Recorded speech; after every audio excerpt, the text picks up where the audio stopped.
Hello! Oh, hold on. There we go. Now we're good to go. Hi!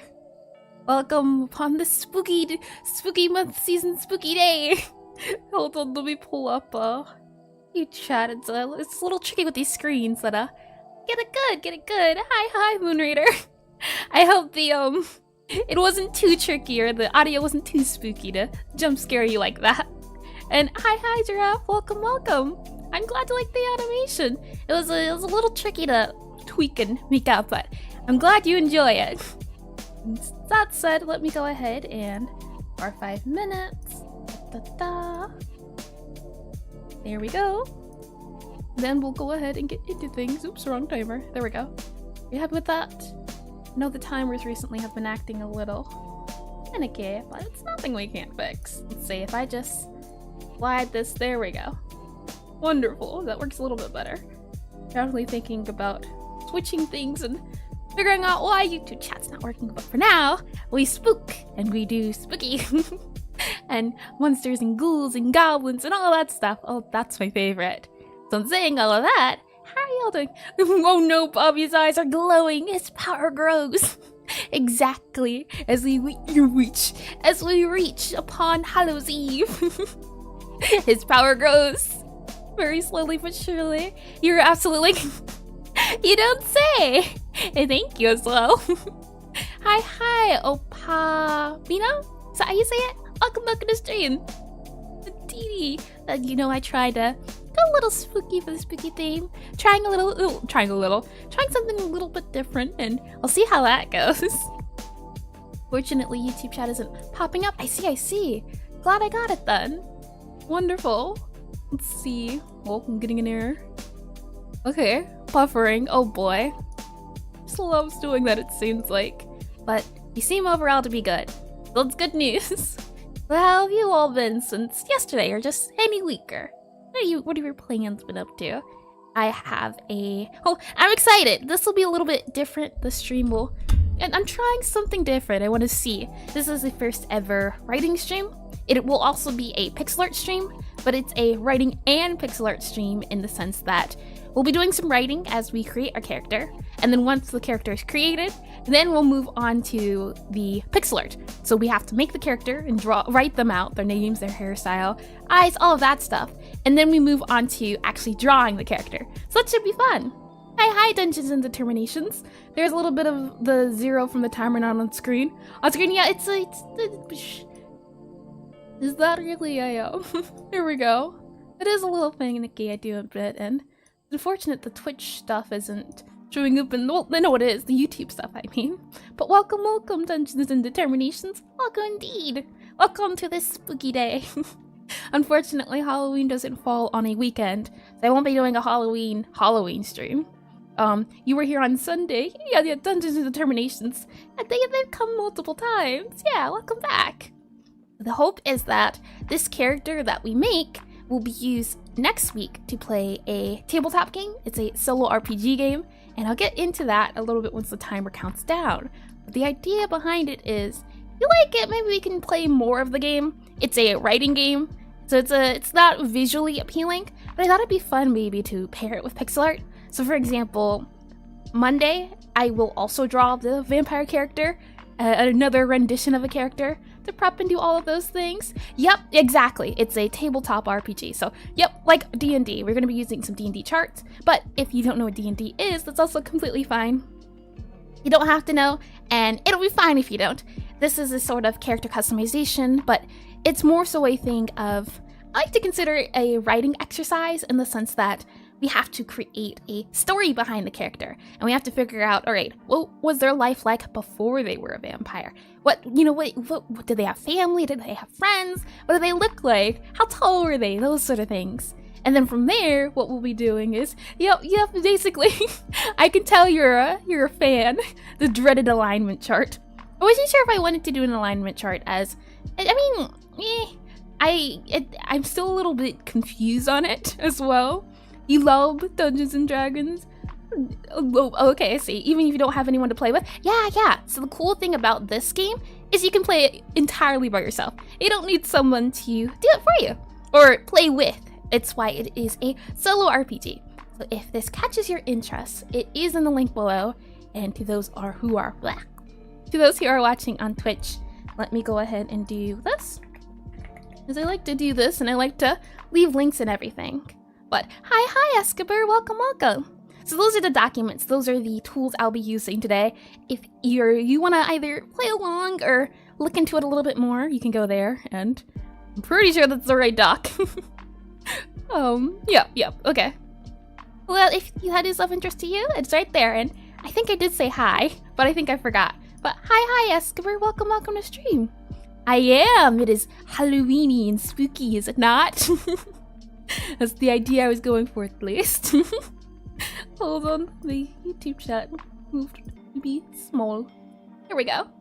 So indeedy, those are the plans, and since it says TBD, we move on to, you can try playing D&D on Air servers. The issue is, YouTube chat takes a second to connect is the issue. I'm using a bot, but the bot takes a few minutes to connect. It's also a reason why I spend 5 minutes doing this chat segment in the beginning to hopefully give the bot enough time to connect. But the bot seems to be very slow recently, unfortunately. And speaking of, let me check and see if it is connected. So hopefully the bot does show up. But thankfully, I can see it. I can see it on screen, the YouTube chat. Alright, so in saying that, the only time you ever played You Were a Fire, did not see a paladin who worshipped sour bread. Interesting.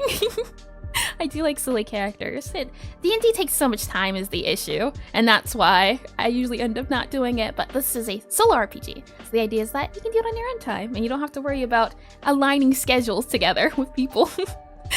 Okay, so with that said, you don't know what's going on, but you agree? I see. Welcome, Mako. You don't know what's going on, but that is okay. I'm about to explain. His name is Breadworth Gaia. I'm speaking as well to those who can't see from Twitch, YouTube chat, but again, YouTube chat's not showing up, but that's okay. Sounds like a cool character, yeah. Sir Breadworth.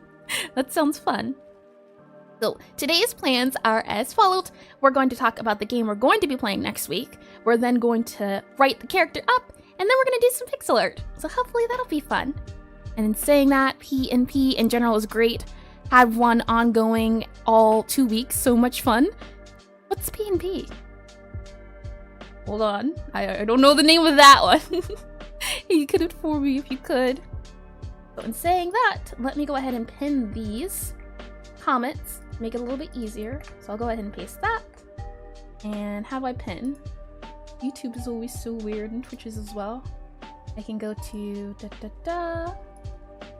here, and where are we at? Let me pin these chats. That'll be fun. So I'll go ahead and pin that. Paper and pen and paper. Ah, that's the genre of D&D. I see. Got ya. I couldn't tell. Paper and pen, yeah. I like to think of it as theater of the mind. That's always been my way of thinking about it. Okay. Well, in saying that, let's talk about the game. And he discovered his faith when he stumbled out of the bar and had a hallucination when sourdough came down. I see. The holy sourdough. I like that. That's funny. D&D's pen and paper, same as Pathfinder. Yeah. I can see what you mean by pen and paper. That makes a lot of sense. I'm saying all of that. Hi, Wrath. Hello. A little late, but you're here. Wonderful. Welcome to stream. It's unfortunate YouTube chat isn't showing, but I can see it. I see y'all today. Okay, so in saying that, let's quickly discuss the game. If I go to this screen, hopefully everything is working. Oh, it is not. Hold on. There we go. So this is, and I have the screen pulled up over here. There we go. This is 1,000-year-old vampire. It is a game, and let me go ahead and pull up the other browser to make things a little bit easier. So if you do, how many glow sticks did you eat to achieve such incredible glowing effects? All of them. Hey, all of them.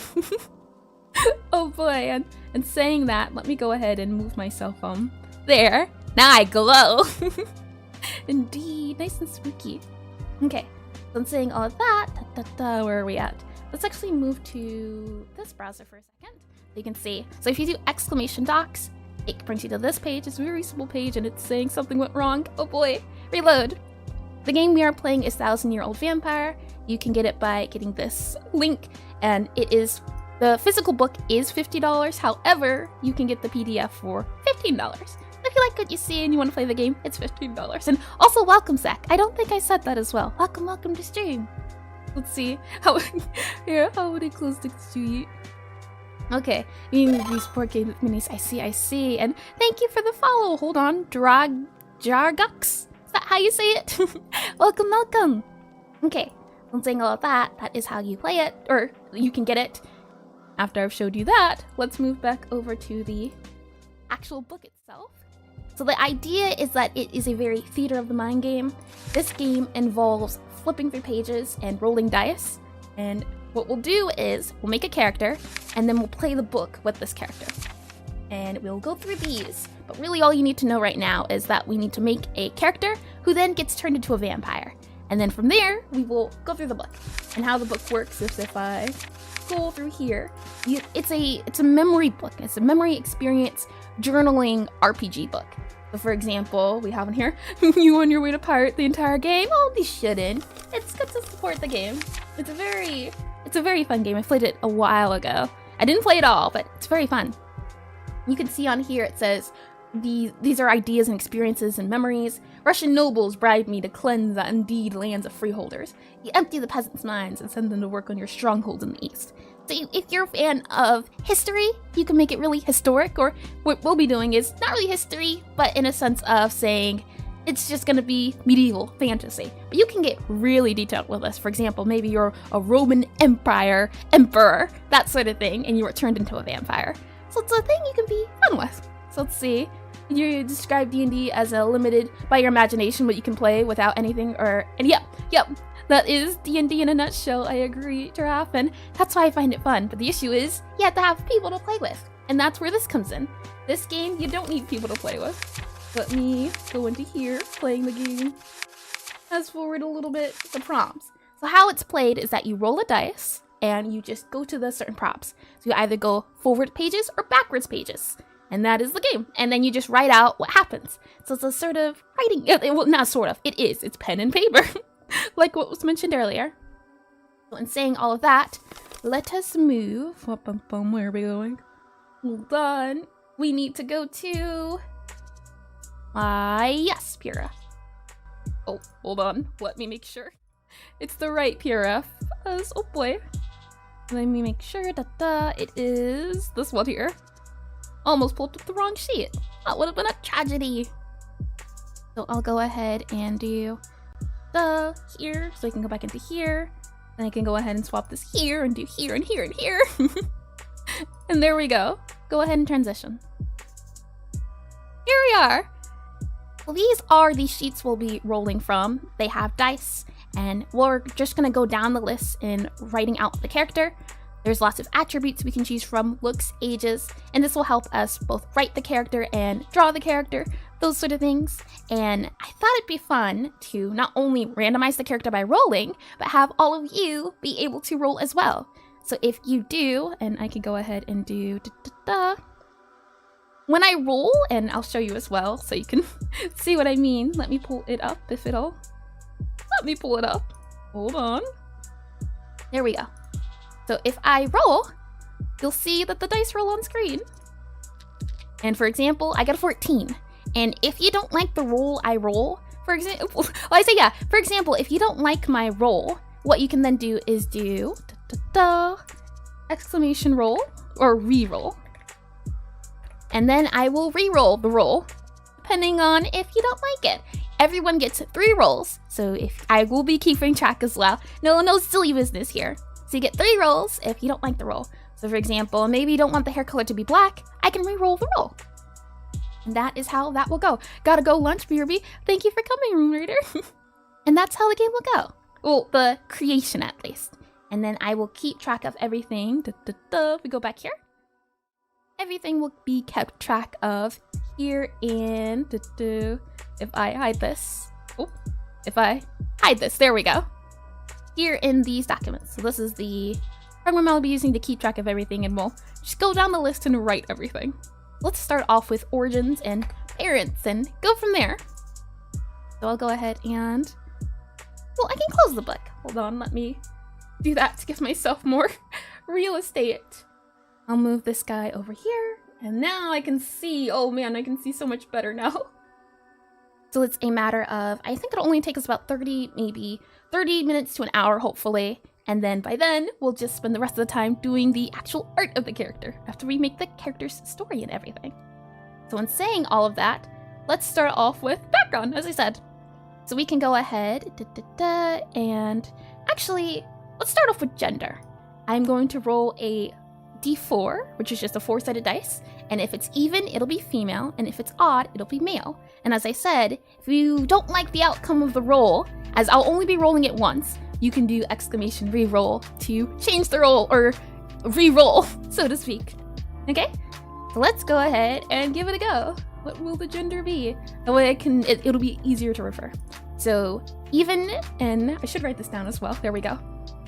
Even is female. Even equals female. Male. Whoa. There we go. Odd equals male. And you can change it if you want by using a reroll. Use your rerolls wisely, as you only get 3 of them. Okay. So the gender we'll be going with, and it really doesn't matter. I can use how about a D6? And we get a roll, and it is odd, so it's a 1. So we will be making a male. And if you don't like that roll, you can do reroll. Otherwise, we will be moving ahead. And I say that as I don't have this pulled up. There we go. Okay. In that case, the gender will be male, as I don't see any rerolls. So I'll go ahead and move that. Makes it a little bit easier. Oops. Makes it a little bit easier to refer to them.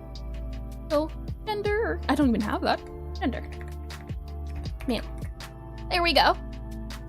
And in saying that, now we move on to background, which is up here. Parents. So here we go. And parents, where are we at? We move on to this page. Wonderful. I can go ahead and close this off. And we'll just go down this D&D list of attributes and everything, and I'll write them down. So where are we at? Here, parents. Wonderful. I'll grab that, make sure I can see everything on the screen, and I'll go ahead and transition us back into the private browser. Here we are. All right. So the goal is just to go down this list of different attributes. For example, parents, you have parents, but did they raise you? Do you know who your parents are? So we'll roll a D100, or in this case, it'll just be 5 D20s, and we'll see if we know our parents or we don't know our parents. I'll go ahead and grab the dice again. Oh, forgot, the dice are over here. Okay, dice are getting rolled, and it'll be 5 D20s. There we go, and roll. And what do we get? 58, which means, if I look, we know who our parents are. Wonderful, okay. I'll go ahead and write, we know who our parents are. Alright, and we move down the list. And as I said, if you want to re-roll, feel free to re-roll. And I feel like I'm a little bit too glowy. Do you think that? I want it to be spooky, but I think I might have outspooked the spook. Hold on. Let me modify that a smidge.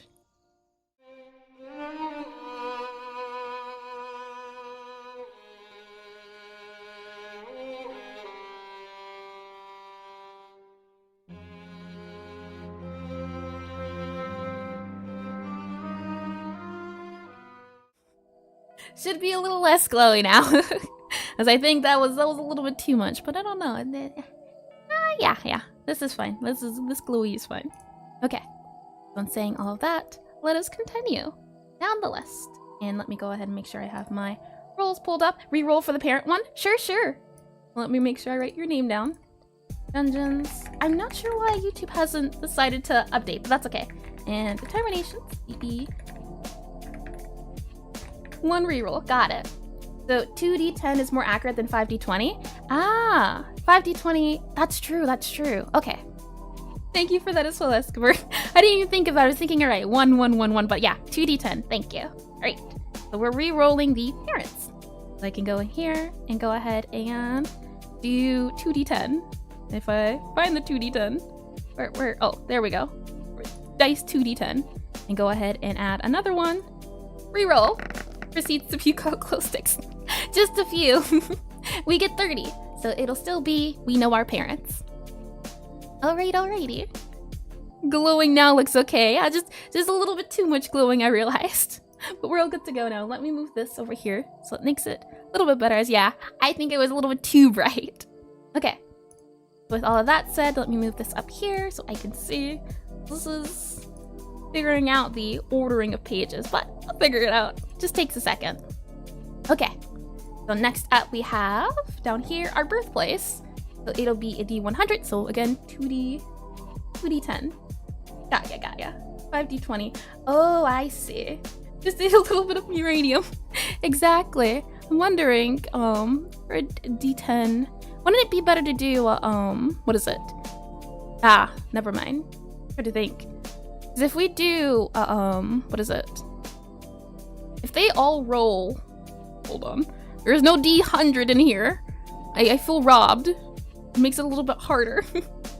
Okay, so what we'll do instead is do how can we do this math? I didn't even think about that. 2D10. Got ya. Okay. So that in that case it would be 10D10, right? So if I grab the D10 again, 1, 2, 3, 4, 5, 6, 7, 8, 9, 10. Alright, our birthplace. Let's see what we get. And it is that did not work out. I know my math, alright? I do. It would be 2D10. Okay. Hold on. There we go. CD10 equals 20. Oh, huh? Hold on. 5D10. Or 5. Oh boy. My math is showing. 5D10 equals 50. So I thought 10D10, but oh boy. You can have 1D10 that goes from 0 to 9, and 1D10 that goes from... Yeah, there we go. That works a lot better. Thank you. Yeah, this is... See, it takes me forever to make a character sheet. But yeah, 1D10 for 0 to 9 and 1D10. That makes far more sense. Thank you, Ra. So much better. Don't you have, nope, I have 4, 6, 8, 10, and 12, and 20. But no D10, unfortunately. So 1D10. This is for the tens place. So 10, and then we have the hundreds place, which is 0 to 9 at least. So, 1 to 9. So it'll be 8. And why is it saying 80? Odd, but it'll be 18. There we go. Okay. We can go ahead and do 80. And 80 means, if we check, alley or street. Alley or street. Interesting. Alrighty, so we know our parents and we're born in the alley or street. Reroll again. Okay. That's 2 rerolls. You only get 1 more done with the determination. Just letting you know. For location. Yep. Okay. And let's see. So this will be the tens place. Whatever number that gives us. So that's 2. And then roll again. That's 5. So 25. And in that case, 25 means home. We were born home. Outer planet would be sick. Yeah, it'd be interesting, wouldn't it? But we didn't get it. But it would be interesting. So instead, we were born home since it's 25. Let's see. You're hoping for Shadow, Fell, or Ethereal Plane? Oh, that's some wild cards you tried to roll. It is admirable, though. So I'll go ahead and put on here, we were born home. If I can pull it up. So we know who our parents are. We were born home. Wonderful. Okay. So we move down the list. Now we have siblings. Do we have any siblings? Let's see. This one makes it a little bit easier. It's a D10. So we can go ahead and go to a D10, which is this guy right here. Roll. We get a 9, which means that the 1D8 plus 3. Okay. I see. 1D8 plus 3. Okay. Which is 11. We have 11 siblings? Okay. It seems we have a lot. What a normie had a healthy birthplace and knows his parents. Shaking my head. Yeah, 11 siblings. You know, it's not too normie anymore.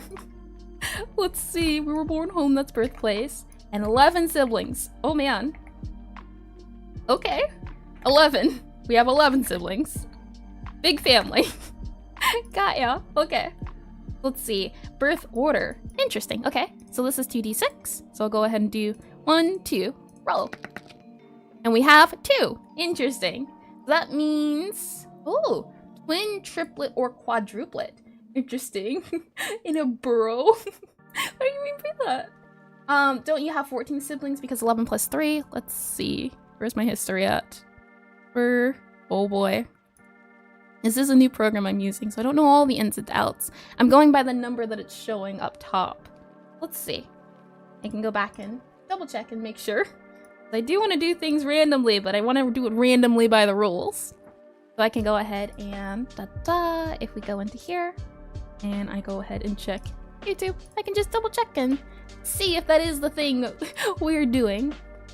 As that's nice, I can just go checking back. Imagine your parents had 3 quadruplets. That'd be scary. I mean, oh man. Yeah, that would be very scary. Oh boy. It looks like that's a D100, not a D10. Right, it says that's a 90. But let's see. More accurate. 2D10. I already read that as well. Okay. And then, what else did I not read as I did a little bit. Takes a little bit of trial and error, but we'll get there. Alright, so 14 siblings because 11 plus 13. Let's see. This is 9, 11. Where are we at? Go back a little bit. Okay, so it was 1d8 plus 3, and it said 11. That was the number, so the 8, 9, 10, 11. Nope, that makes sense. 1d8 plus 3. Right, that's what it said. 9 to 10 is what we got. Yep. Okay, so we did do it right. Okay, so I can go back into the thing, pull this back up to make sure I can see everything, because I'm starting to think I don't have enough browsers. Yep. Thank you for double checking, though. It's always very helpful to have extra eyes. Oh man, everyone's just a quadruplet. I can't even imagine that. Okay, so we'll go ahead and copy that. 11 siblings, and we were a twin, triplet, or a quadruplet. Oh boy, that'll be interesting. Maybe like identical twins or something. Okay, and last up but not least is friends and family. Let's see what we got here. So we do have a D100 here, and I'm thinking, maybe I'm not rolling the dice right. For family, ooh, interesting. Okay, let's see. So we can go ahead and go back to the dice. And I'm guessing, yeah, it says D. Oh, this is a D100, I think. Isn't it? Yeah, there we go. Got ya. So that's 80. That's how they do it. So I can do this, which would be... There we go. That's how I do a D100. Got ya. I'm figuring it out. Okay. So in this case, we need to do a D100. So this will be the roll. Identical twins, but different personality styles would be 6. True. Imagine, you returned, but your twin wasn't. That'd be fun. We'll see. Alright, so this is the roll for family. And we can go ahead and roll. And we get 81. Let's see. 81 means mother and father. Okay. What does this mean specifically? Who raised you? And what was your life like growing up? Okay. So our mother and father raised us. Wonderful. That's good. I don't know how they did it. 11 siblings? But okay. Mother and father raised us. Wonderful. And then we go down, and it says... absent parents, family lifestyle. Oh man, this is sad. Okay, so we have a D4 for absent parents. Let's see. We go ahead and... Whoa. Yeah, okay, yeah. Let's go ahead and roll that D4 here. And roll. And remember, if you want to re-roll, you just have to do exclamation re-roll. And we get 4. Alrighty. And 4 gives us your parents disappeared to an unknown fate. Ooh, that's pretty good. We'll go ahead. Parents disappeared to an unknown fate. Okay. We keep going. Next up is family lifestyle. Let's see. Yeah, this will be very important. 11 siblings. That's 12 in total. And the family disappeared. Oh boy. That'll be interesting. Let's see. Okay, I didn't miss anything. So this is 3d6. I grab the d6, 2, 3, and roll. And we get 12. And 12 means modest. Interesting. But modest lifestyle. Got ya. Good. I'll take what I can get. Modest lifestyle. Wonderful. Okay. Next up is our childhood home. Interesting. Reroll. Okay. Let me write that down. Round the CK here. And 1 reroll. Gotcha. So let's see. childhood, oh, not childhood, family lifestyle, 3d6. 1, 2, 3. And roll. And we get 8. 8 gives us poor. I see. Poor it is then. We went down a tier. That makes more sense. So 11? Wow, okay. So poor it is. So instead of modest, it'll be poor. I see what you're going for. Oh boy, imagine if it would have been aristocrat. That would have been nice. Interesting, nice. Alright, so childhood home now. That'll be interesting. Imagine we get poor but mansion. I won't be able to write that together. But D100 plus N, and I'm not sure what N is. Oh, what's this? Does it? Oh, it rolls it on its own in the browser. That's cool. Okay, but we'll do it here. Now I'm not sure what N means. Use the number in this result. Oh, I see. Got you. So the number that we got was 8, I believe, right? If I go back in. Oh, history. Where's the history at? I don't like showing the history once the history's happened. But rest assured, I can just, well, I know the number, right? It was poor. So it was 8. So we take D100 plus 8. Got ya. So if we go back into our dice, it's going to be a D100 plus an 8. So 3, let's see, 4, 5, 6, 7, 8. There we go. Okay, I didn't miss anything. Roll, and what do we get? 52. And what does 52 get us? 52. Small house. That's not too bad, but small house with 11 children. Oh boy. Okay, so small house it is. Small house. Small house. Got ya. Okay. And next up is personal decisions. Oh boy, go boy. So what background do we get? And we can skip all of this. This will be here later. We can come back to it, as I do have a page for this. We don't need any of this. We don't need any of this either. We'll come back to that. So what else is there? Life events. That's what we need to look at. Life events. Alrighty. So I was thinking, for here at least, we could figure out our age. Is how we could figure it out. So for example, the 1 to 20. Depending on this D100 is what our age will be. And if you don't like the answer, you can always re-roll. But I'm going with whatever number they give me. So D100. We'll go ahead and roll. Roll. 93. What number is that? We are 51 to 60 years old. Interesting. Okay. So 51 to 60. And let me go ahead and write that down. Where are we at? Age, lifestyle, background. 51 to 60. That'll be interesting, especially depending on the well, no, it just means that we're elderly. We're in our elderly age is what that means. All right, life events. Let's choose a life event. I feel like that'd be fun. So D100 and roll, and we get 11. All right. 11 means you gain a bit of good fortune. Roll the boons table. Ooh, where's the boons table at? Ooh, cool. Okay, so we were poor, but we got a bit of good fortune. All right, so I'll go ahead and copy that. So we are 51 to 60 in age. I'll write that down. We gained a bit of good fortune in our life, which is nice. And then we go into the boons. Where are we at? Here, boons. So we can go ahead and do a D10. So let's see. D10 is here. Oops. 1D, that's a D100. We need D10. There we go. 1D10. And we get 3. And 3 means we found a riding horse. Interesting. Now maybe we were a horse type of guy. So I'll go ahead and put that in here. You gained a bit of boons. Roll on the boon table. Found a riding horse. Interesting. And I think that is it for these guys. Yep. We don't need any of these for now. Cause of death. Oh boy. Alright. So we can go ahead now and move on to the next page of stuff and things, but no one wants to use their reroll dice. Let me go back into here. This is what we currently have at the moment. We are aged 51 to 60. We found a riding horse. We have a small house, a poor lifestyle. Our parents disappeared to an unknown fate. Our mother and father raised us. We're a twin, triplet, or quadruplet. We have 11 siblings, and we were born home. Interesting. All right, on saying all of that, we will go ahead and move. Somehow less confusing than the programming streams.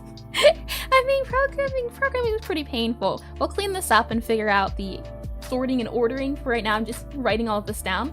Now we move on to the name, appearance, and all of those things. And I just realized I don't think I have a name table pulled up. Name table. We can go ahead and do name table, D&D, no. And depending on the race is what we can choose. I think that'd be easiest to do. Or we can also choose from this D&D 100 most common masculine names. Let's choose from this list pretty quickly and get a name so we have a name to go by. We can go ahead and go into here.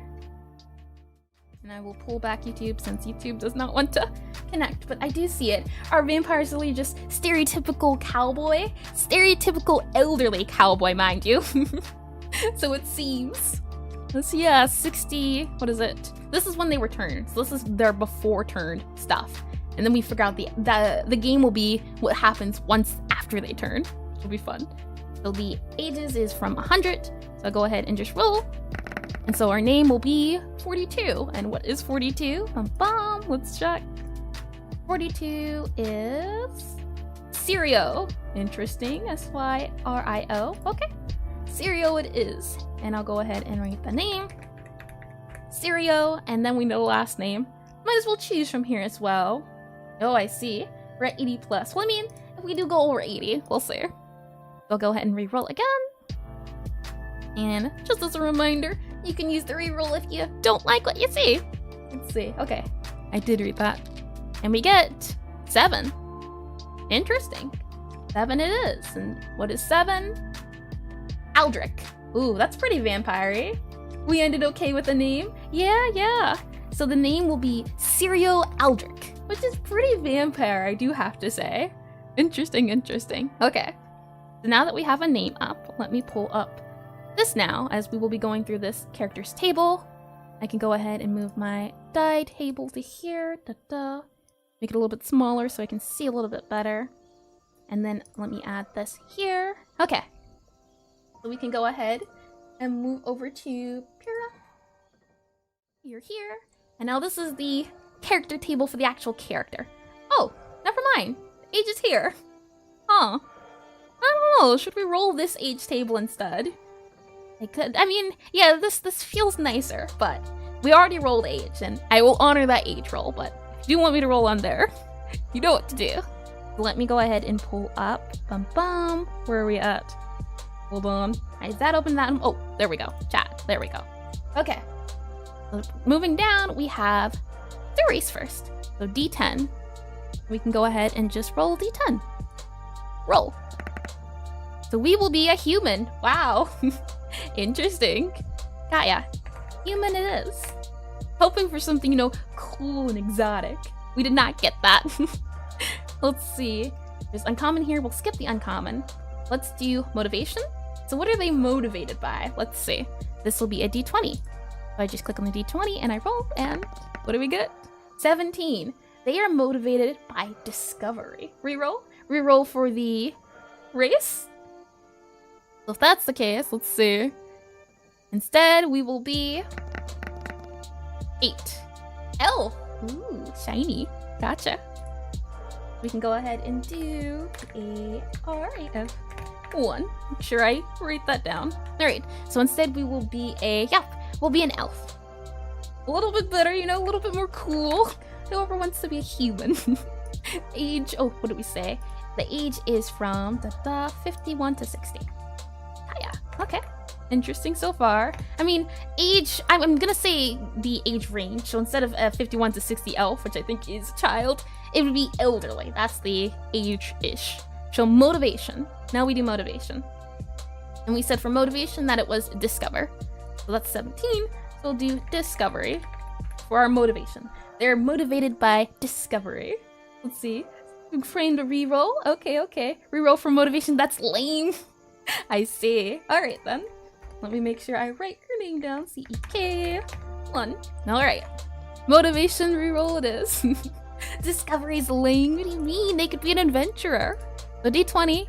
Rolling at 13. Revenge. Ooh. That one's far better, I do admit. So motivation, revenge. That's cool. Okay. Oops, close that. So character archetype. Ooh, okay. That is down here. Where are we at? Character archetype. We have a few. And that is a D12. What type of person are they? Let's see. D12. We get 8. 8 is the explorer. Imagine we did discovery and explorer. That'd be a little bit too classy. But explorer, yeah. We can go with explorer. We'll go ahead and do archetype, explorer. They probably are very maybe inquisitive then. I think class could be fun, but we'll see. Alignment. I know someone was asking about alignment. I just want to see, do we get good, neutral, or evil? That's what I'm curious in seeing. So D10, just down to their core. What are they? So for alignment, let's go ahead and roll, and 1. Lawful good. Interesting. The dice really want him to be a cowboy. Exactly. Oh, it's funny. It's interesting how the dice roll. We have 1, so they're lawful good. Okay. They abide by the rules, I see. We'll go ahead and just do lawful good. That just means they're a do-gooder. But they want revenge for some reason, which is interesting.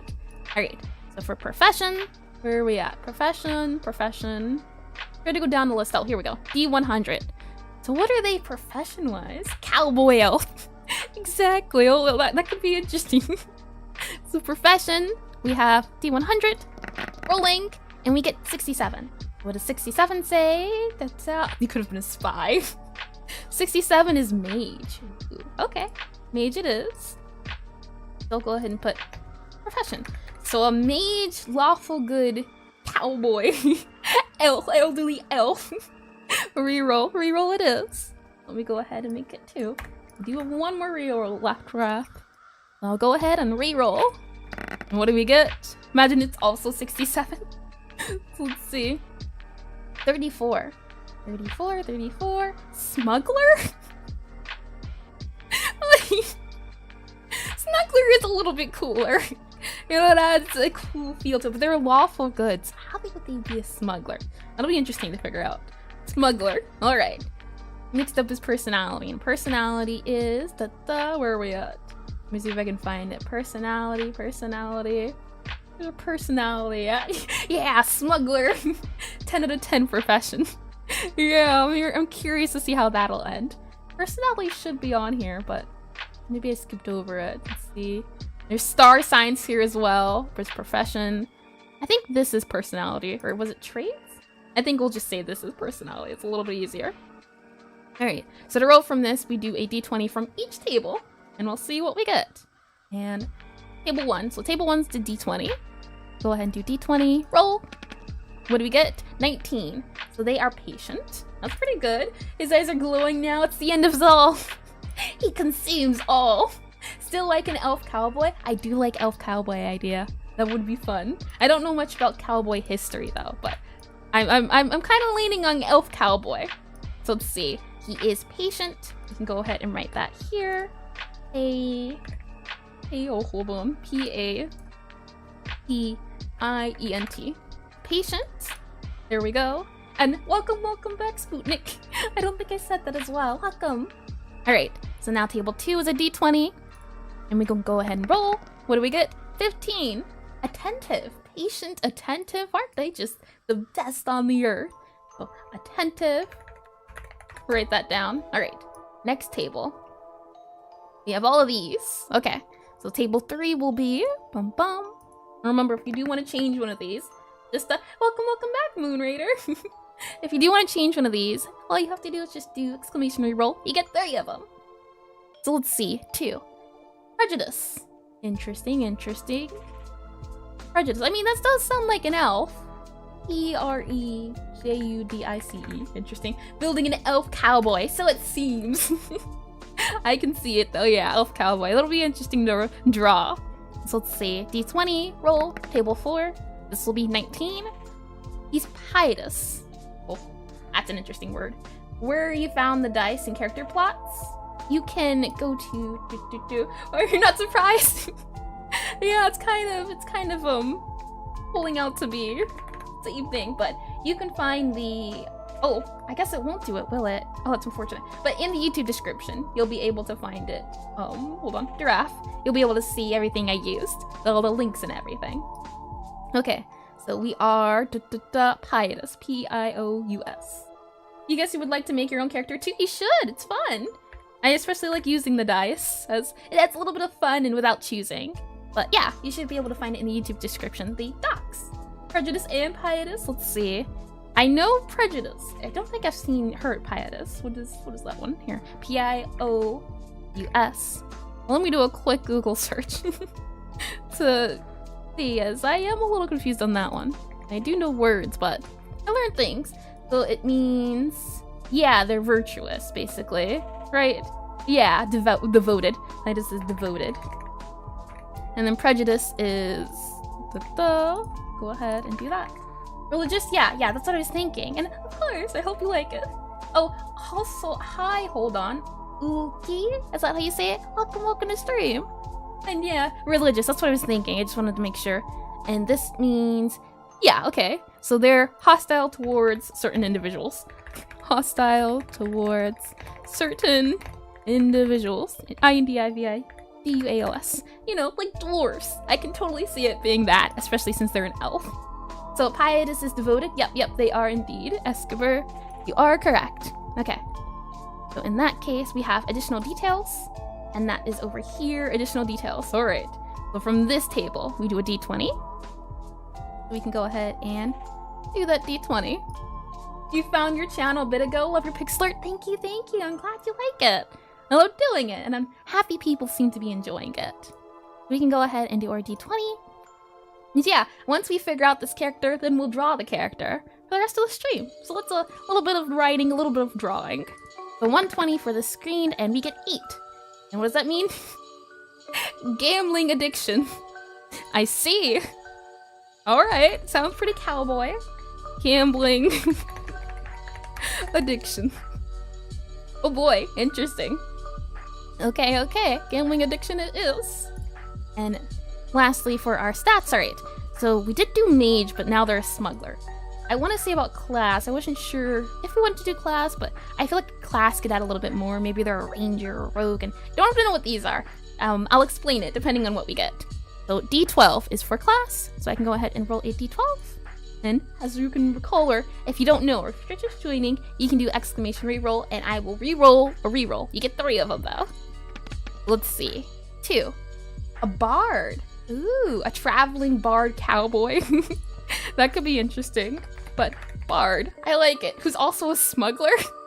Somehow is good and awful good and very pious. So interesting. Alright, so bard, their highest stat is I just like to think of it as their strengths and weaknesses. Let's see. We'll do 6. We'll start off with highest. So D6 for their highest. They are most known for their charisma. Makes sense. So they're a charismatic bard. ISMA. Makes sense. Charismatic bard. And then for their lowest stat, they have very poor strength. Cowboy elf who's singing on his lonely way. Yeah, it seems to be pushing us in that direction. But he's very weak, it seems. He has low strength. So he's very good at speaking his way out of things, but not good at fighting. Yeah, still a cowboy. I can see it being a cowboy. Cowboy with like a guitar or something. So we have all of the basics done. Now we move on to what they look like, or what he looks like. And the character name, before I forget, is Cereal. So let's see what Cereal looks like. If we go back to appearance, let's start off with hair. Also, what colors can elves be? And has no idea how to use the .357, but tells everyone he does. Is that a gun? Yeah, I can see it. I know how to use this revolver. 100% do. Let me see about elf skin tones, because I know there's some different colors. Dun, dun, dun. What we can do for that is do a reroll on this as well to see images. What colors are there to make it a little bit easier? Sun, moon, wood, drow. You just want a simple scale of what colors you're usually. What colors can elves be? Make it a little bit easier to tell. Dandy. Makes it a little bit simpler. Dun dun. What do we have? Okay. What we'll do, I guess, is go by maybe class, or I'm trying to think. Colors are gonna be important. I'm thinking about looks and everything. Here we go. This one's a little bit better. Up in here. I agree. Alright, where are our looks at? You have looks? Let's see. Exploration, names, traits, braces. I'm looking for looks, and where are our looks at? Bum bum, slender and graceful. Oh, here we go. We'll do it this way. And I'll pull you back to this screen so you can see. He's slowly but surely becoming serious deal. Yeah, exactly. That was also an awful pun. But I do agree, yeah. Okay. So on here we have copper, bronze, bluish white for the skin tones and shades. So we'll have 1, 2, 3. Yeah, I'm not too sure about colors. But I know there's sub-races, right? So let's kind of do it by that. We have high elves, wood elves, dark elves, and drow. So that's 1, 2, 3, 4. We'll do it from 1 to 4, so D4 of these guys to make it a little bit easier to tell skin color. So we'll go ahead and roll, and and it is a D4. So our elf is a high elf. Makes sense, very pietous. High elves tend to have lighter tan skins and bright colors, so I think that makes a lot of sense. We'll go ahead and say in our race, elf, high elf who decided to become a cowboy. That's pretty funny. The high elves, and let me move you back to this screen for a second. So I can, where are we at? With this open so I can see. Yeah, there we go. Let's see, high elf skin tones. That'll certainly make it a little bit easier. Clear skin. Okay, yeah. Okay, I got an idea of what we should go for then. And in that case, it'll probably be like a yellowish tone. And in that sense, we move on to do hair colors. So that'll be down here, our hair colors. And if you'd like as well, if you want to use a reroll dice, you can use we can do unusual, but we'll go for these hair colors. And in saying that, where did my dice go? Oh boy. Here we are, and I have everything pulled up. Okay, so D12, their hair color will be, 4, light brown. Interesting. All right, light brown it is. Light brown hair color. Now we have feature, hair feature, or is that just feature? Nope, hair feature, interesting. So D12. You do another D12.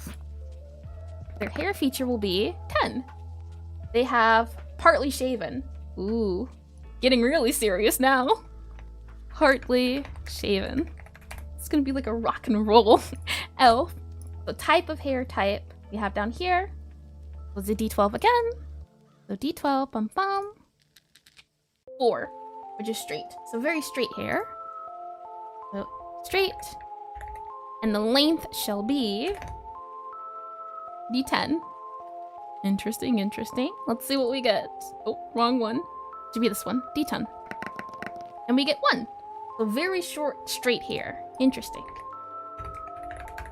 Okay. Next up we have eye color. We go and do eye color. Where are we at? Eye color. And the eye color is a D10. So we can go ahead and roll that D10. Roll. 5. Alright. Our eye color will be blue-gray. Interesting. Blue-gray. Okay. And our visual feature will be, we'll see, D12. D12. And roll. 11. And 11 gives us heavy makeup. Okay. Interesting. Heavy makeup it seems. Heavy makeup. That'll be something for sure. Okay, I think that'll be it. Let's see. Yeah, highest, lowest, we did archetype, we did class, motivations, race, hair feature. Yep, okay. Let's see. I think this one. Reroll. Sure. Heavy makeup. Yeah, that is a little funny. I'm pretty sure cowboys did use a lot of makeup, so it could make sense. It could. Let's see, where are we at in visual features? Alright.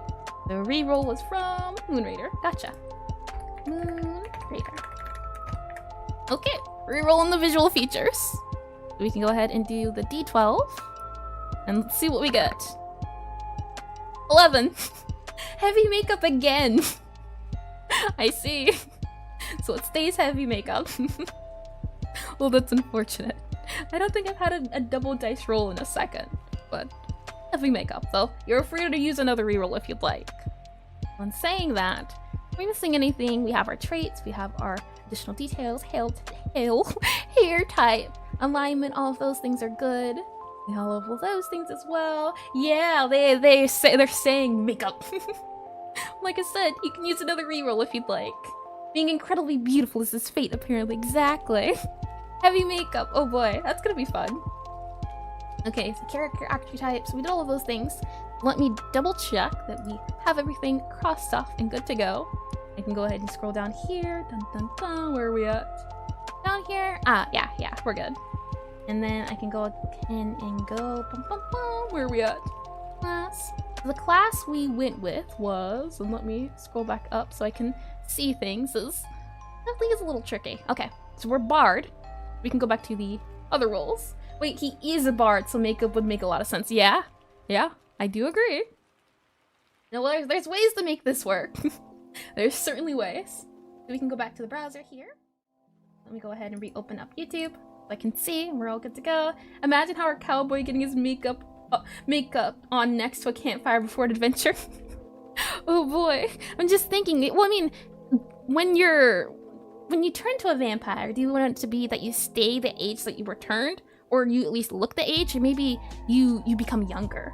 That'd be interesting. I feel like it would be fun to do that, where maybe, well, it depends. Were they willing? We can roll for that as well. Let's see. We need to do for bard, so it's a d6. I became a bard because, let's find out why hold on, his name? Serial Aldrich. Why Serial Aldrich became a bard. And let's see, with his little horsey lying down on the side. Yeah, the 30-inch eyeliner. Oh, that's gonna be interesting. Like, kiss? That'll be fun. Okay, so let's see. They became a bard because, d6. 4. They became a bard because they felt a calling to recount the deeds of champions and heroes, to bring them alive. I mean, that's pretty good, right? Someone who's very pietous. Is that how you say it? Pious or pious?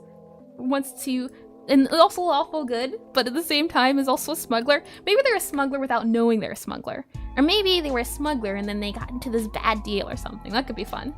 So we have our bard, and they became here we go, falling to recount the stories of champions and heroes. That's pretty cool. That's pretty neat, I'd say. And I think there was one more on here. Yeah, okay. So they are a smuggler, right? Yep. Here we go. Smuggler. Yeah, okay. We can just use criminal. That's pretty similar to smuggler. Here we go.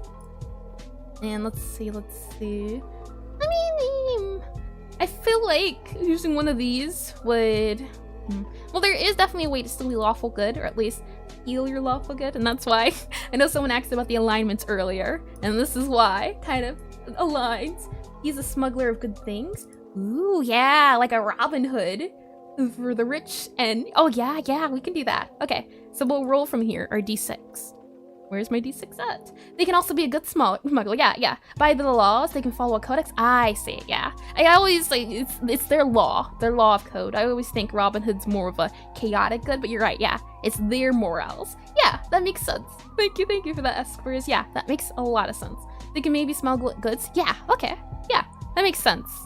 Yeah, I'm always thinking the law itself, but it's their law. The 1d6 is 1. So they resented authority in their younger days and saw life as crime as the best way to fight against tyranny and oppression. You know what? That does sound lawful good. Truth be told, right? So I'll copy that and also go back up here to our career, which is the smuggler.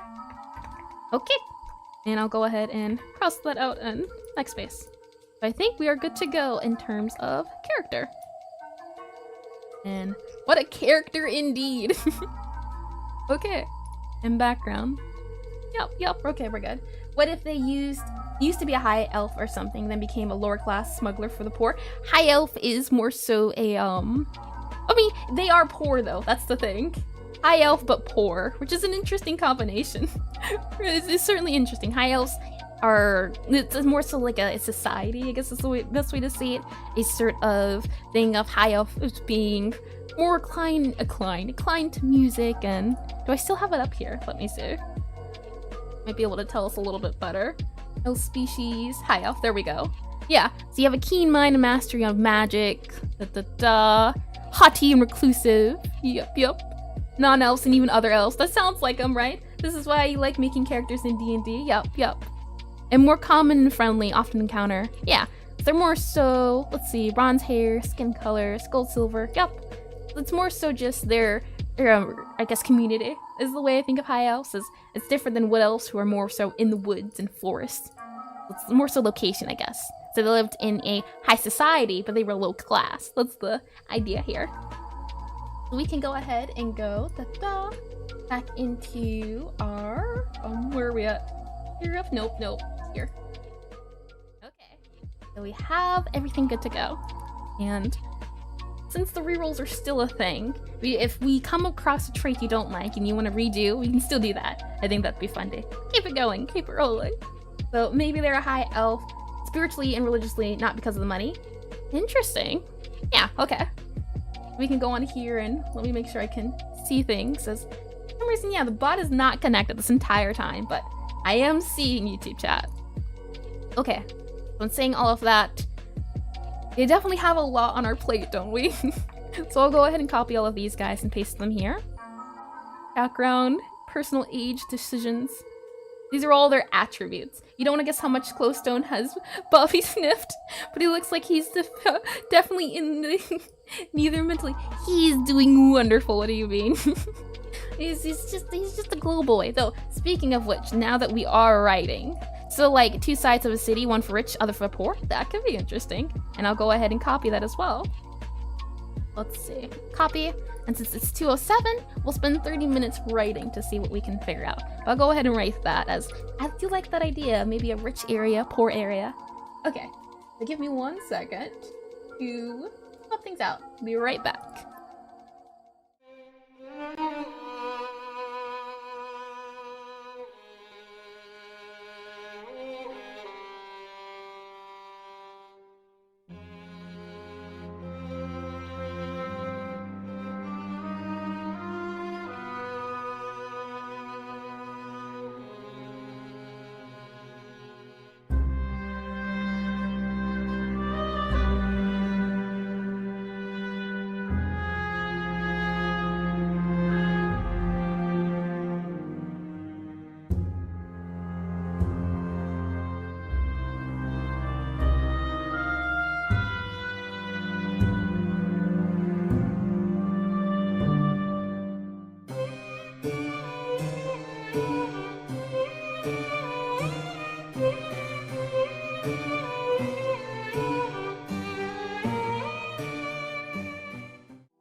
There we go. All right, now we're ready to write.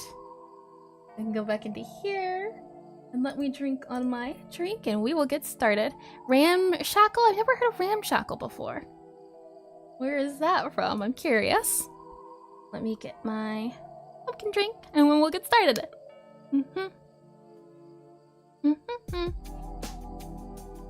Definitely colder now, but that's okay.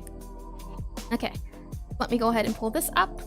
And we'll do 30 minutes of trying to craft this character, and then we'll go ahead and do it. Okay, so the way we'll do this is we'll do a brainstorming session. Let me grab a... Where are we at? Screens, private browsers, and drowning. So many screens. I need a second to recall the right one. So let's see.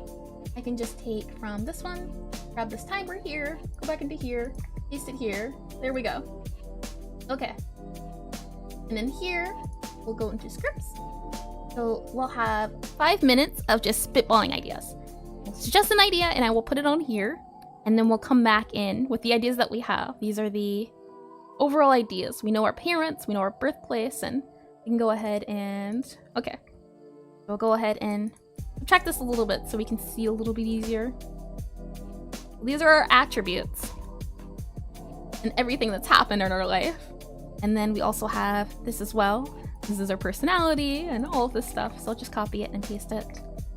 Let's see, we have heavy makeup. We don't really need to know about all of this stuff, but maybe that's important. Blue gray eyes, appearance, hair. Our lowest stat is strength. I'm just cleaning all of this up to make it a little bit easier to see and take account for. We have that we're a bard. We have a gambling addiction.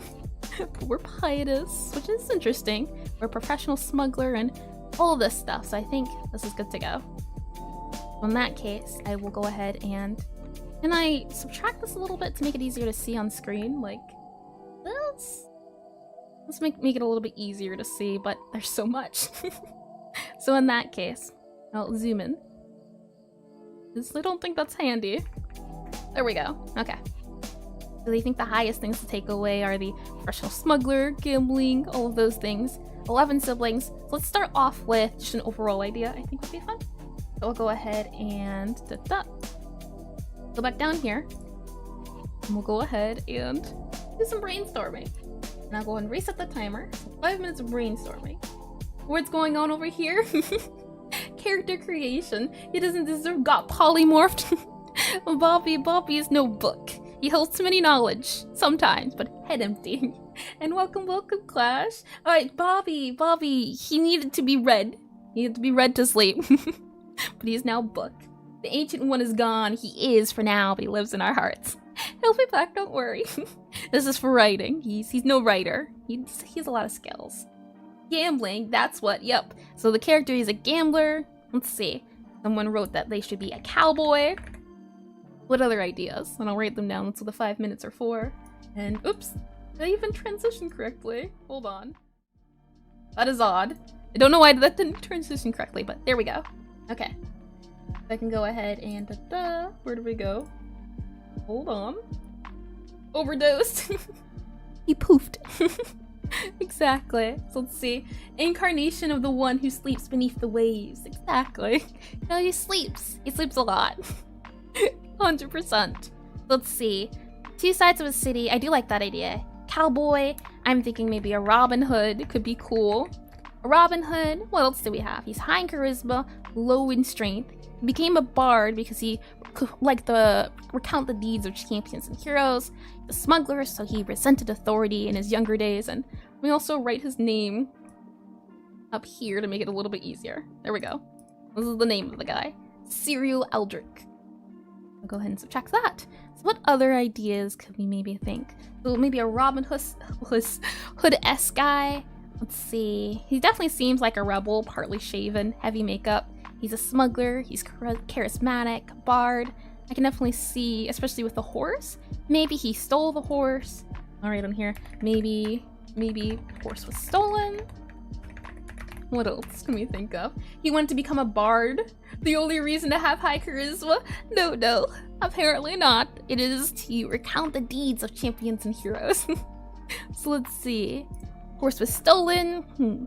I can definitely see with the personality and everything, right? We have this character is very patient, attentive, prejudiced, hostile towards certain individuals, pietous, and his parents, if I recall, right? Parents disappeared to an unknown fate. So maybe because he's poor, because of wealth, blames the rich for his parents' disappearance. Possibly? Maybe, just fun. Character writing's always really fun. So let's see. Maybe what we can do is, he won the horse by gambling? Ooh, I do like that. Maybe horse was stolen. Horse was won by gambling. That's a good one. Let's see. He could be looking for the one who killed his parents. Ah, yeah, that's a good idea. Revenge. Looking for the ones who killed his parents. That's a good one. Let's see. Yeah, that could explain the revenge part. Yeah, I do like that. Let's see. Because of the wealth, blames the rich. Maybe the rich did, or to some extent. Rather the Robin Hood guy. Let's see. I'm wondering, do you think, I mean, we could always re-roll this as well, but to be offered to be, oh yeah, actually, you know, how about that? High elf, he was an elderly elf, right? I'll write on here, was an elderly elf. So he was reaching the end of his lifetime. So was an elderly elf, reaching the end of life, still full of revenge. He decides, DECID, decides to take the deal of a stranger for youth. so he can continue to search for the killer. Maybe he spent all of his life. 51. This was just a typical age range. So this is more so to say elderly instead, as this was just a number thing. But yeah, they are young. Consider this more so instead of 51 to 60 elderly. That's a little bit better. That was more just the range type. His patience could be because he became head of family when his parents disappeared. Ooh. Became head of family when parents disappeared. Sounds good. I'm thinking because he's that old, maybe he did spend all of his life searching for the parents' killer, but then, you know, towards the end, couldn't find them, maybe reaching his deathbed, and so decides to make a deal with a vampire. In that sense, and that's how he becomes a vampire. Age old. Exactly, yeah. Indeed, yep. So let's see. 60-year-olds is not an older elf, yeah. It is more so for age range. That's what that is. Let's see, yeah. That's for Matt. So for, where are we? So twin, triplets, or quadruplets. Let's do twins, triplets, or quadruplets. 1, 2, 3, 4. Okay. What we'll do for this part is we'll roll a dice to see which one we get. Figure out for twins, triplets, or quadruplets. So if it's 1, we re-roll. Otherwise, we'll see for 2, 3, or 4. Are we a twin, a triplet, or a quadruplet? We're a triplet, it seems. Eldritch almost. I mean, elves do live for a really long time. Yep, we're still pietous. Yep. It was not changed, so we are still pietous. Yep, very devoted, hostile towards others. So he is a triplet. So a triplet. Oh, I didn't even realize the timer was TBD. Let's see. Yep, maybe twin weren't looking for the killer and went looking for the killer as well. Ooh, that's a good idea. Triplet, maybe other triplets went looking for the killer too. And also, this disappeared. I do like that idea. We can kind of, now that we have a basic mesh together, what we can do now, and I'll go ahead and pull this up. Where are we at? This so I can see this as well. So next up, now that we have some ideas rolling and churning, we now go by life.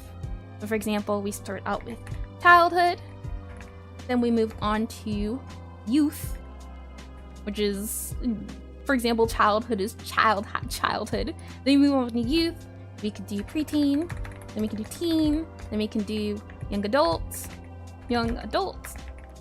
and then adults, late adults, senior. There we go. And in that case, now we fill these guys out and go from there. And we should have a pretty good story for Serial Aldrich, and I'll go ahead and write his name up here so we can see it a little bit better. And what do we know about Serial Aldrich? We do know a few things.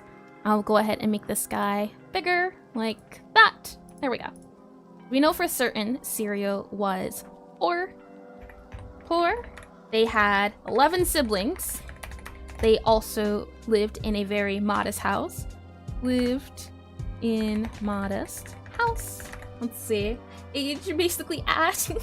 Well, he went back in time when he became a vampire.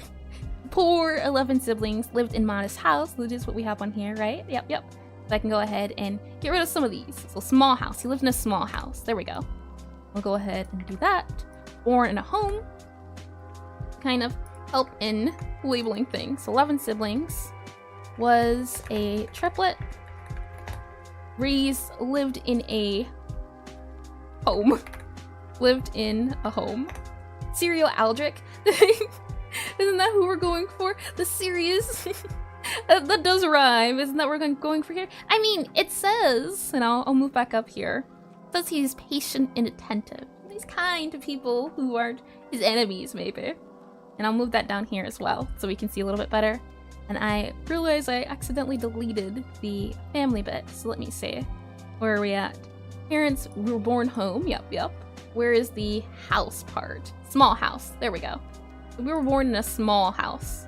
Lived in a small house. Lived in a small house, was a triplet. What else can we grab from here? We don't really need the looks and everything. Now, when should they have become, or when should Serial have became a gambling addict, do you think? In his youth, in his prime, when he became older? That is interesting. We need to figure out, as these are our personalities. Do we already have these up here? Yep. Okay. I can go ahead and get rid of this. He ended up becoming a professional smuggler as his age. We can go ahead and down here. There are other things. Oops. Yeah, in really young age, like 16 to 15. Yep. Let's see. He was bullied by kids who were the same age as him because he was poor and had too much siblings, or is it on a dice? Bullied? No. However, we do have on here lots of siblings, lived in a small house, was a triplet. Maybe the thing is we could roll for some of these ideas. And let me finish sorting these guys, and then we can go ahead and we'll do all of that as, yeah, we can go into a little bit more detail here. And let me go ahead and write down here the gender, age, race, high elf.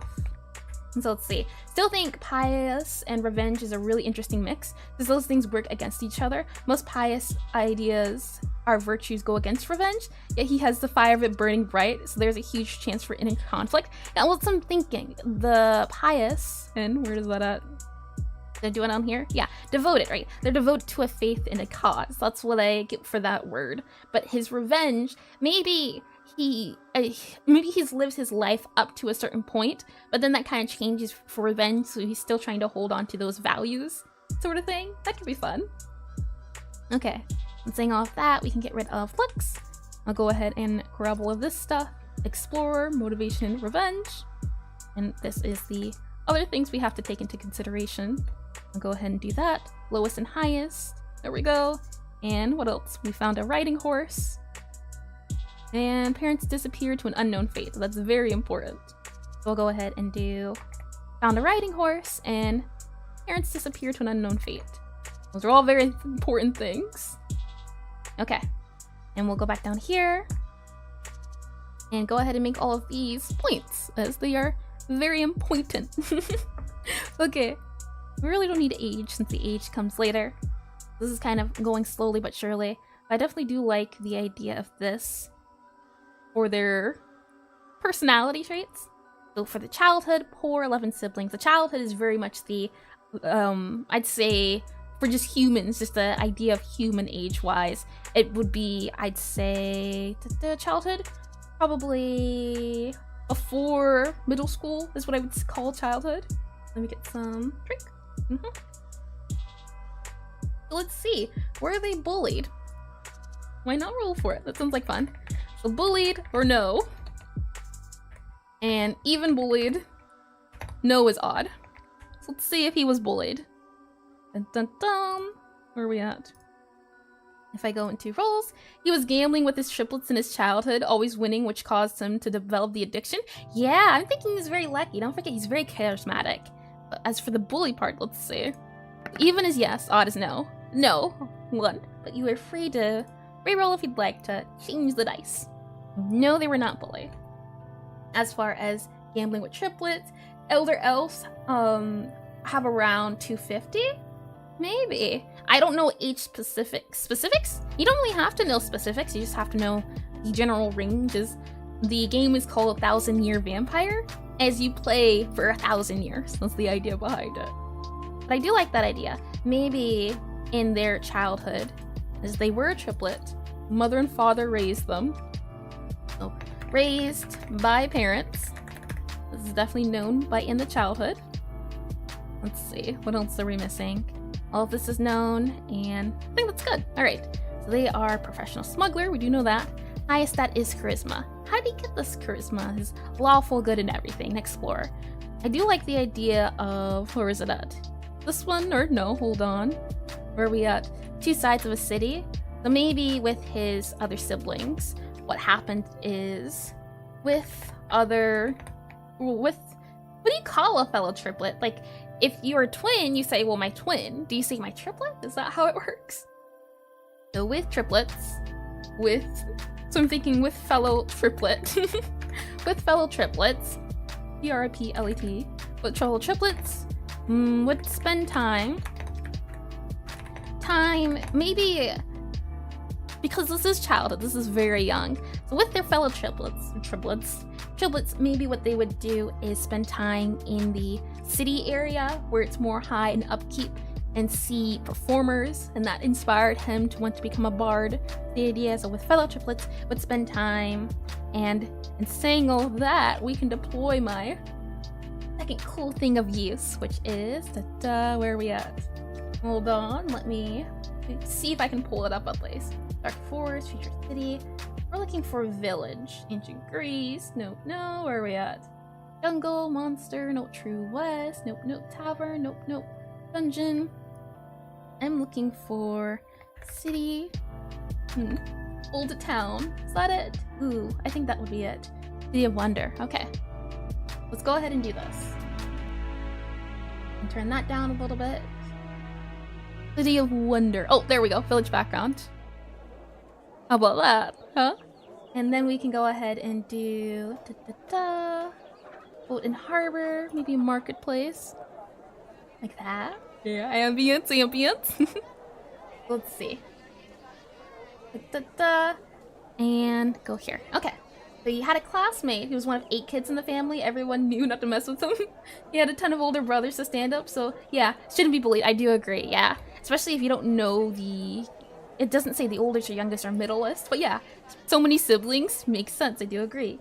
Let's see. Theoretically, they can live up to 1,000 years, but it's just if they didn't die of diseases or physical injuries. Yeah, that makes sense. I think, especially in this society at least, even if they're poor, I feel like they'd be able to get healthcare and everything.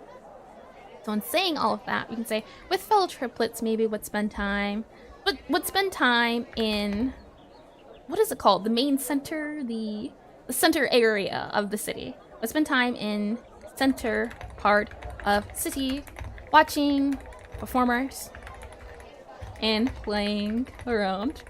I think it's nice, just a nice childhood. Not really too much tragedy, just good family, good life, and would watch and play around and listen to music. Maybe that's where they got their love of music. Alrighty, Cereal. It's gonna go downhill from here very quickly. So in their youth, well, when should they lose their parents, do you think? Should it be in... I mean, they can lose their parents pretty late in life, right? We should roll on that. D6 for 1 to 2 youngest, middle, and eldest? Sure. I do like that idea. So let's just go ahead and roll on that. And what do we get? 1. So youngest. They were the youngest. Got ya. Youngest it is. Let's see. I guess around 500 is rare for an elf in middle ages or even cowboy age. Yeah, I've never been too good at gauging ages, so that's why I stick to just the names of the ranges. But I do see what you're saying, yeah. So they are the youngest of their family of triplets. So they would be the, what would it be, 11 minus 3? That's 11, 10, 9, 8. You could censor. Apologize for it. No, you're fine. I don't mind people using it. I just don't personally say it, but you're completely fine. So I'm thinking, when do they lose their parents? We have childhood, we have youth, and I'm thinking we roll for it. Sounds like fun. And if you don't like the roll, you can always re-roll if you do have re-rolls remaining, which everyone does. And in saying that, where are we with family, right? It would say here, where is it at? Raised by his parents, yeah, and parents suddenly disappeared. So when do they disappear? We have 1, 2, let's keep parents in the childhood. Maybe in the youth is when the parents can disappear. Let's see, 1, 2, 3, 4, 5, 6, 7. So we'll say 8, and if we get 1, we'll just re-roll again. So their parents were lost. And let me reopen the roller dice. Their parents were lost, and the 8. Parents were lost during their youth, it seems. Youngest are just that triplets or from all siblings? All siblings. As triplets are born like a few minutes apart. So I don't think it matters too much in that sense. It's just a sense of 11 kids. Youngest of the group. So they're the youngest. Let's see. In their youth is when their parents disappeared. Okay. Parents disappeared. Question then becomes... how did their parents disappear? In their youth, I can see it being that because they're angry. Maybe that's why they've held onto it for so long, because they lost their parents in their youth. Maybe their parents disappeared in their youth. How did the parents disappear? Their parents could have disappeared because of, and let me do this a little bit more. Their parents could have disappeared because, maybe they could be kidnapped. They could be, let's see, we have kidnapping. What are other options?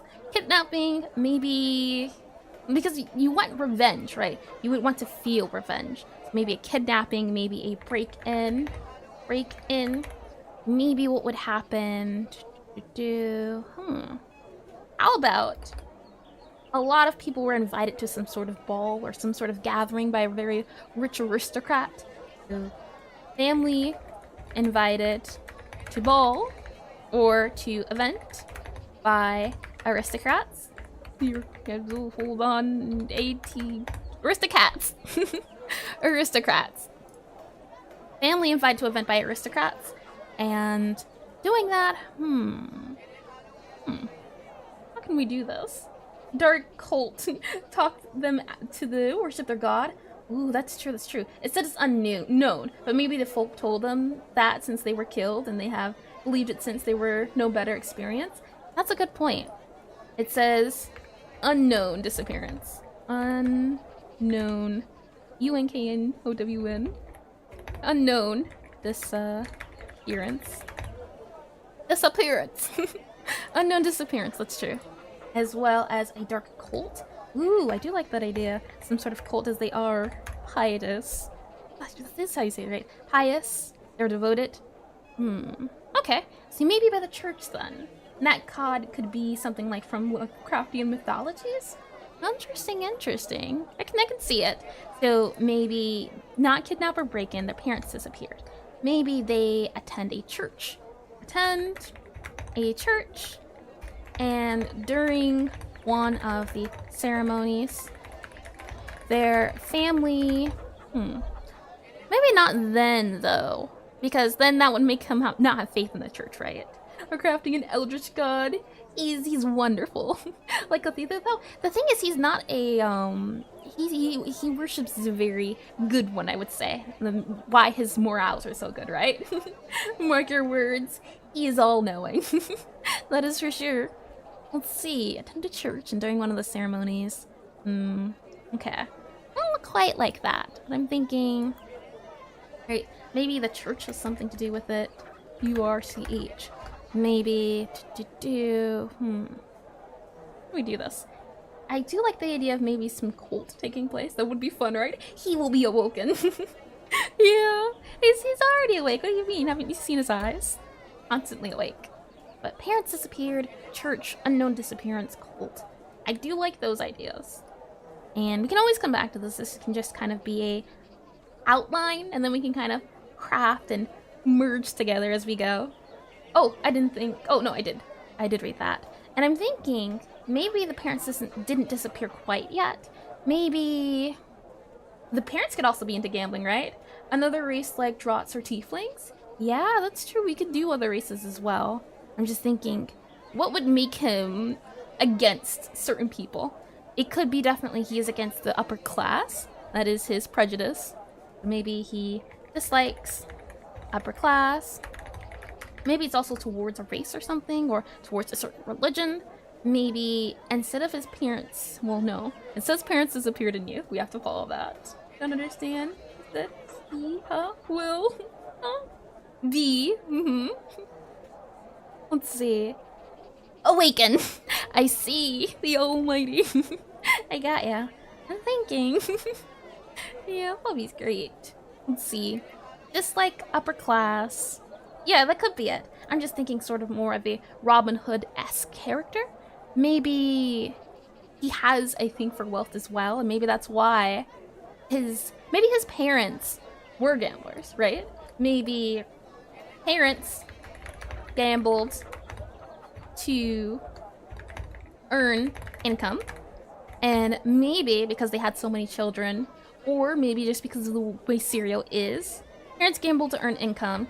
Sirio would come and watch as a way to just see what his parents are doing. He liked being with them. It did say that he was raised by his parents. So maybe gambling's been in his life for a very long time. So Sirio would come and watch.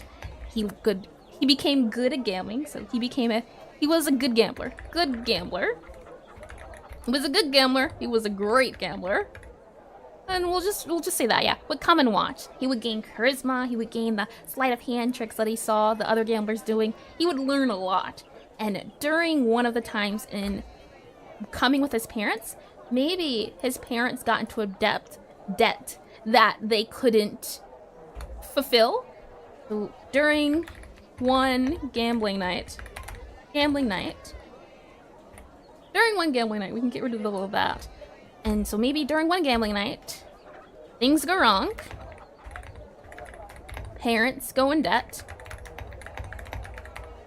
And then after the parents go in debt, after that, they maybe get excused to the back room, go to the back room, they go into the back room, and Sirio never, S-Y-R-I-O, never hears from them again. He and his triplets, fellow triplets, were sitting there maybe forever, right? And then their older siblings come and have to pick them up. As they go into the back room, Sirio never hears from them again, and older siblings have to come and pick them up. So then, into the back rooms. Exactly. And welcome Rex. Blech. Welcome Rex Ashes. Here we go. Welcome to stream.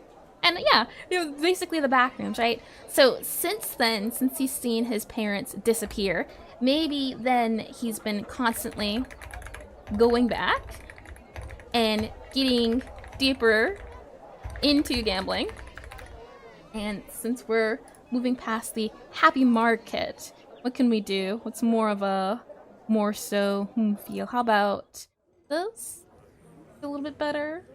More so like this, more so quiet and discreet. Hold on, let me up this a little bit. That way you can hear it a little bit better. Now they're in the tavern. He keeps coming back and forth, right?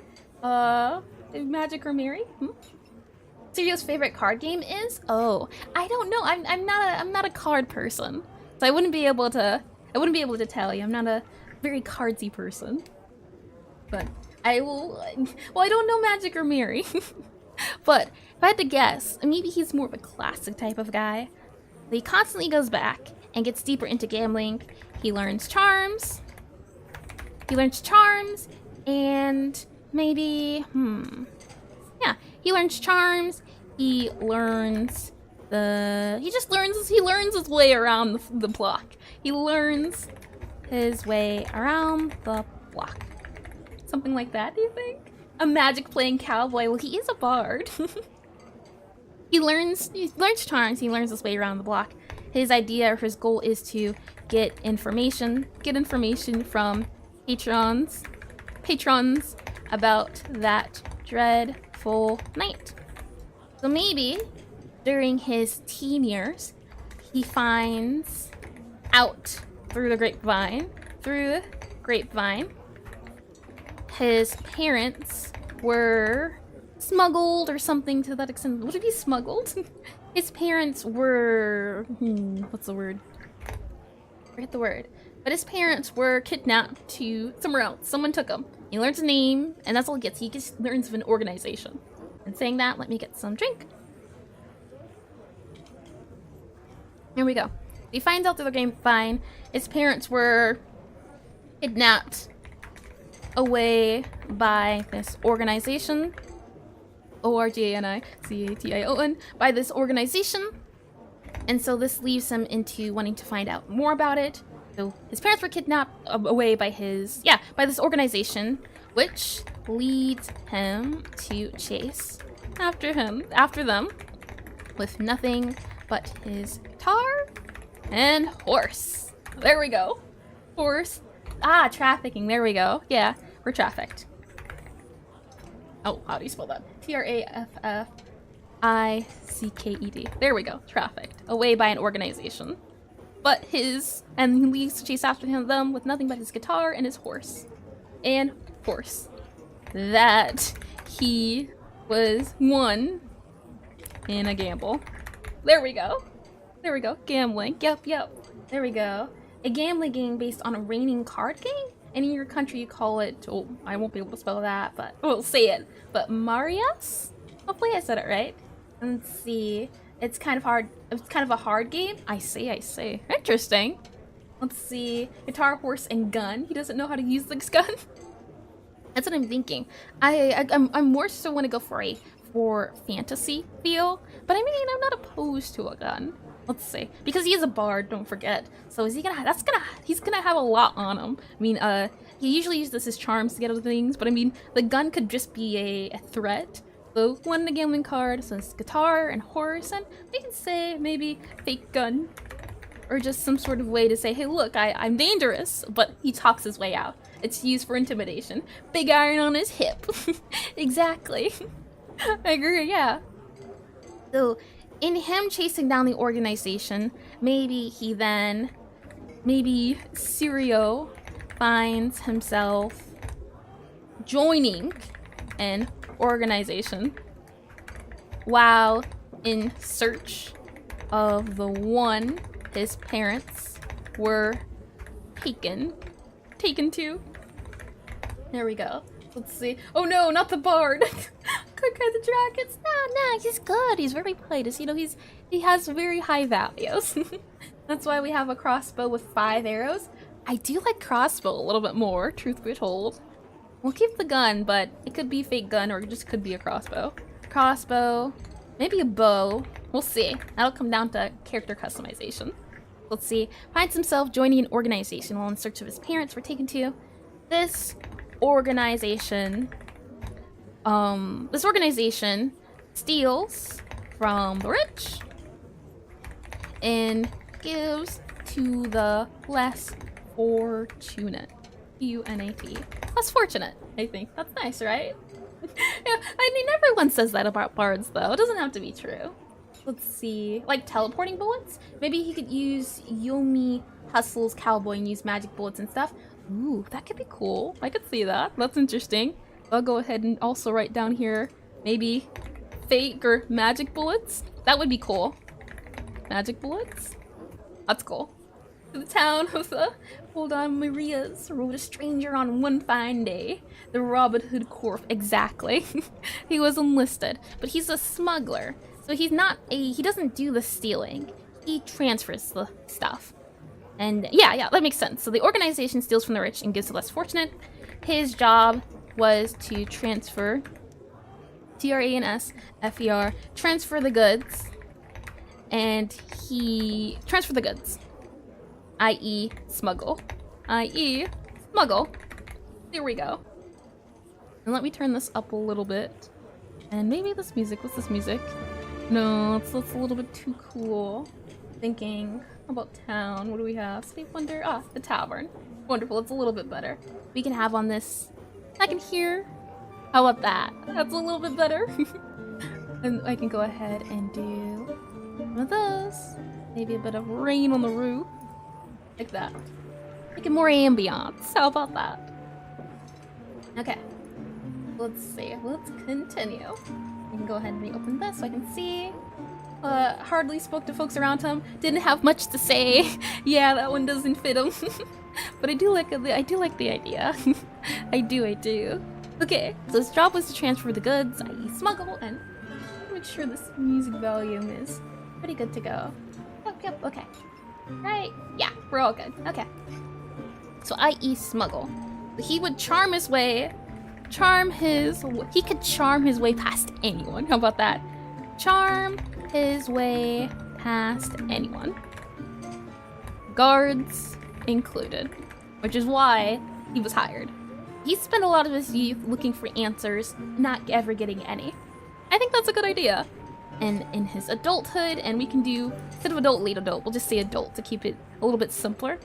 So he spends all of his life and lifetime traveling around as a young adult. I would even say maybe that also happens in his adulthood, right? Maybe he comes home, or I don't know about his siblings also being kidnapped. As, I don't know, he kind of just up and leaves home. He's not a very big family person. He's on this road for a path for revenge, but he's still a good person at heart, I think. I think we can just say adult. I think that's good. As this is just this entire adulthood. And then as a senior, let's see, this is the turning point. This is his weak point, I'd say.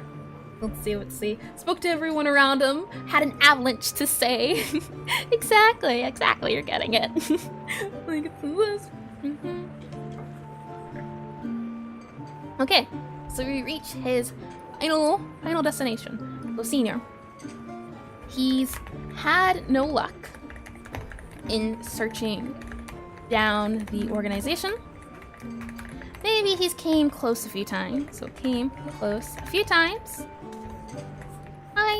But he never achieved his goal.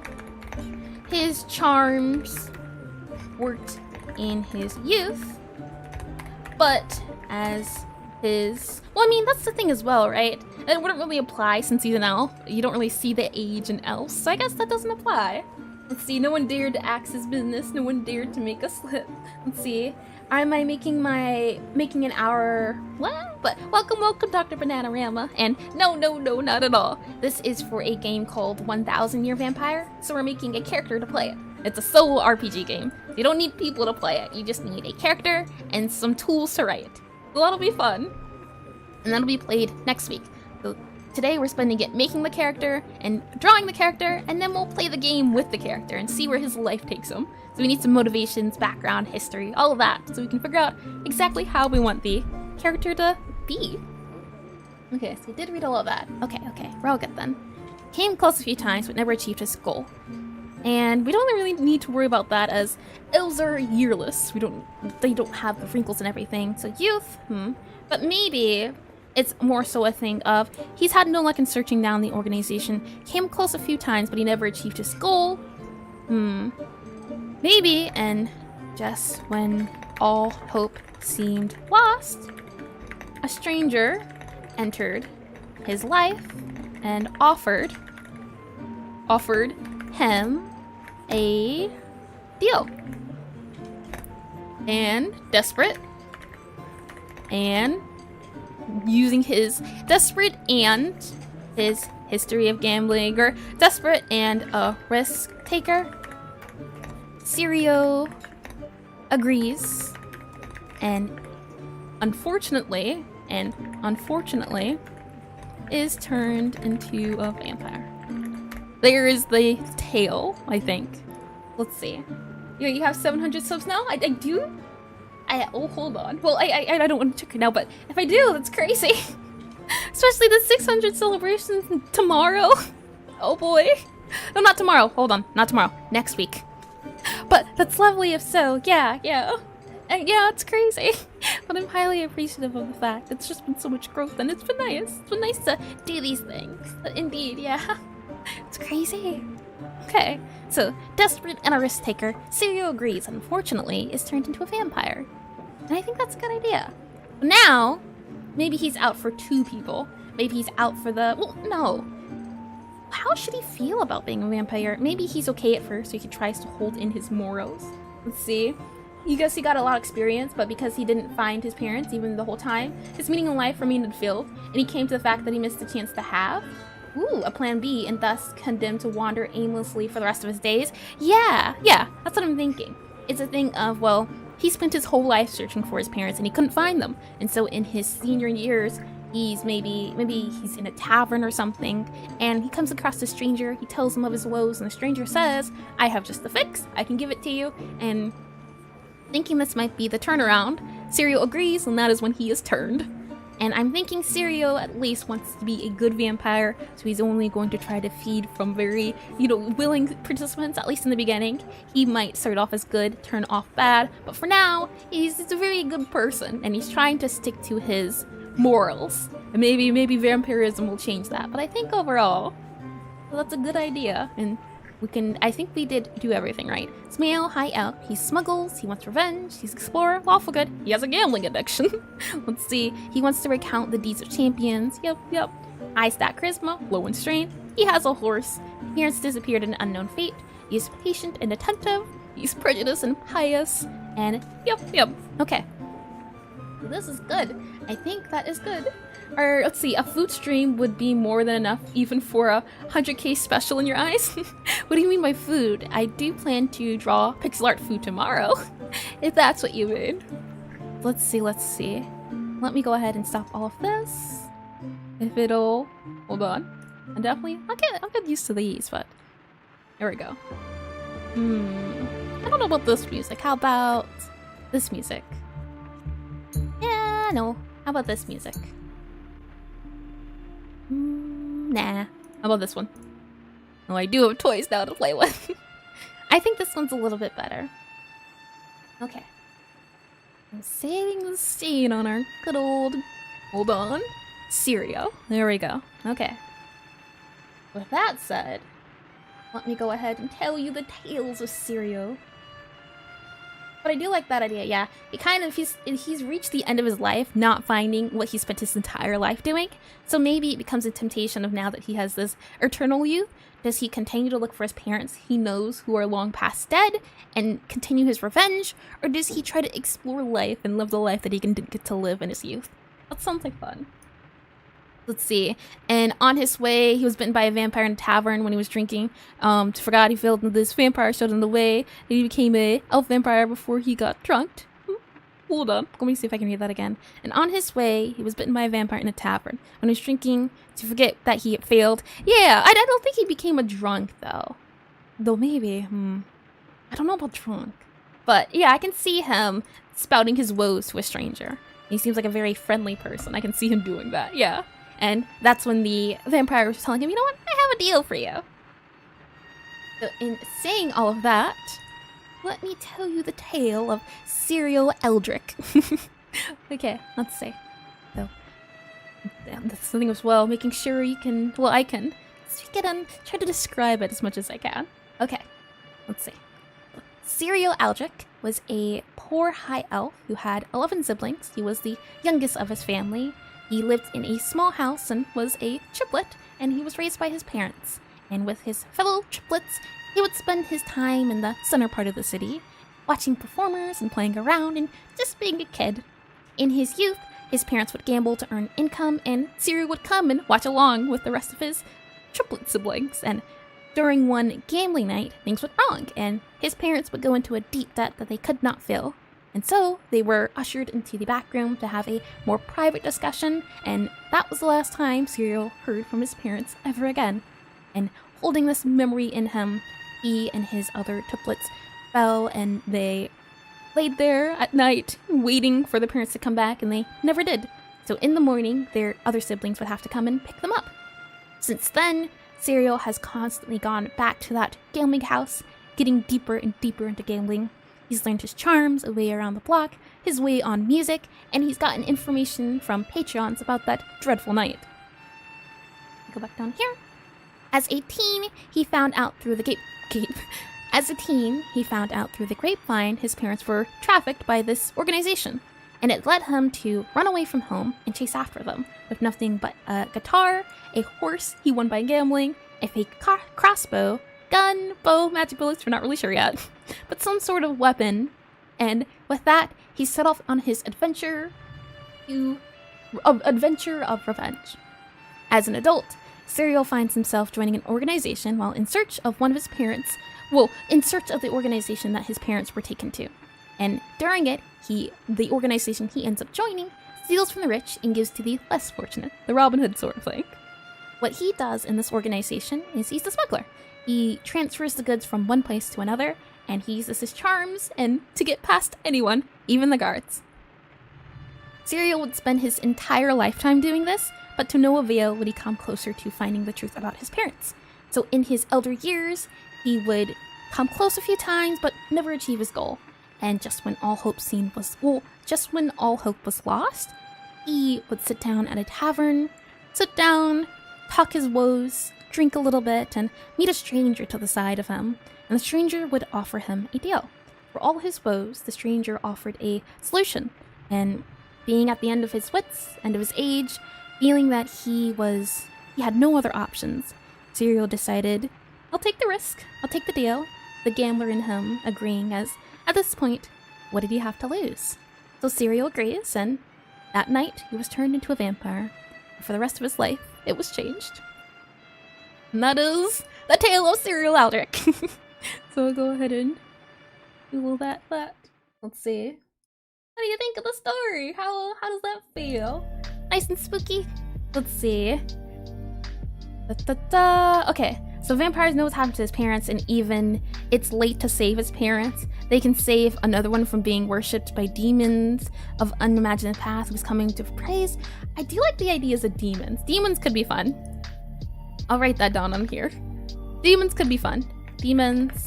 I don't know about him becoming a demon slayer, but demons could be fun. Demons. Maybe he chooses to get revenge on someone else. Chooses revenge on someone else in memory of his parents. I do like that idea. Let's see. In the fog nights without warning. Yeah. Let's see. So Sirio is a charismatic smuggler. He loves gambling and travels with furry companions. Oh yeah, that could be fun, his horse. So let's see. Would you also say he's handsome? Bit of a solo act? Yeah, he's got the charms. That's what he's learned, right?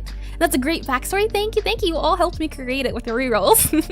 You know, you had the option in changing it, and actually sounds like a very good story. Good. And then his parents would be alive? I don't know. It's a total L for Serial. Should have locked in as a child nonetheless. But I'm glad you like the story, and thank you for helping me make it, as I just let the dice roll, and I also let you roll the dice. As yeah, I wasn't too fond of him being an elder, but I think him being an elder when he was turned kind of adds on to that feel of desperation, right? If, for example, if he was aged as a teen, we would have never gotten to any of this. He would have not felt that desperation of his life passing by him. And I think there's definitely a lot of different ways this can go, as Siri wants to be a good guy, but he also realizes after all of his years doing all of these things. And I think that's a fun idea. Okay, so let me drink some of my drink, and let me change some stuff for art, and then we can go ahead and draw Sirio.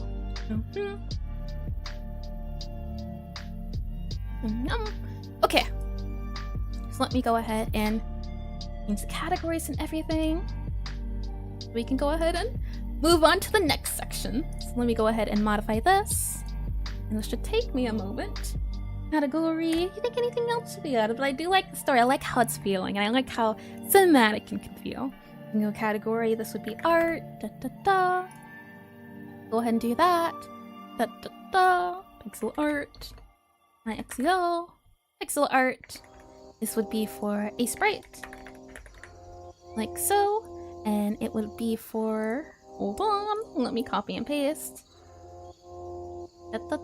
Like that. And it should be good to go in that aspect. We should be all changed and everything. And now all I have to do is go on to... But because he's an elf, a young age... Well, no, that's the thing. It's not numbers. I'm not going by numbers in age. I'm going by age as in age range. So it's a little bit different, as yeah, 50's young for an elf. But I mean 50, like, human-wise. That's the difference, is yeah. Young in that sense, it wouldn't be too much of a difference. But I like the idea of him losing a certain part of himself. So he kind of feels like, you know what, at this point, I don't have to lose anymore.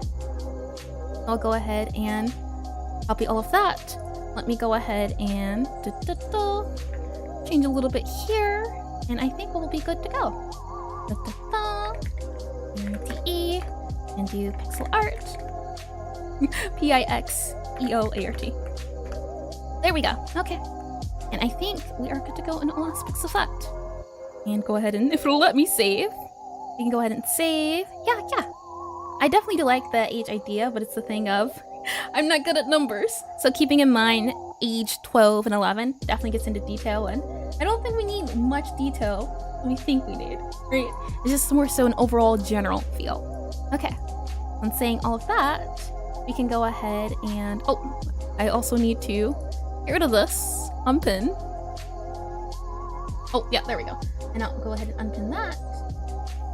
And we should be good to go. Okay, so I'll go ahead and open up good old classic handy dandy Aseprite. And actually, before we do that, we need to look at his age, right? So I can go ahead and send you back to this screen for a second. Me and Serial really lucked out on the life spawn-wise. Yeah, both an elf and now a vampire. Exactly, yeah. He's lived very long. Very long indeed. Okay, You're right there.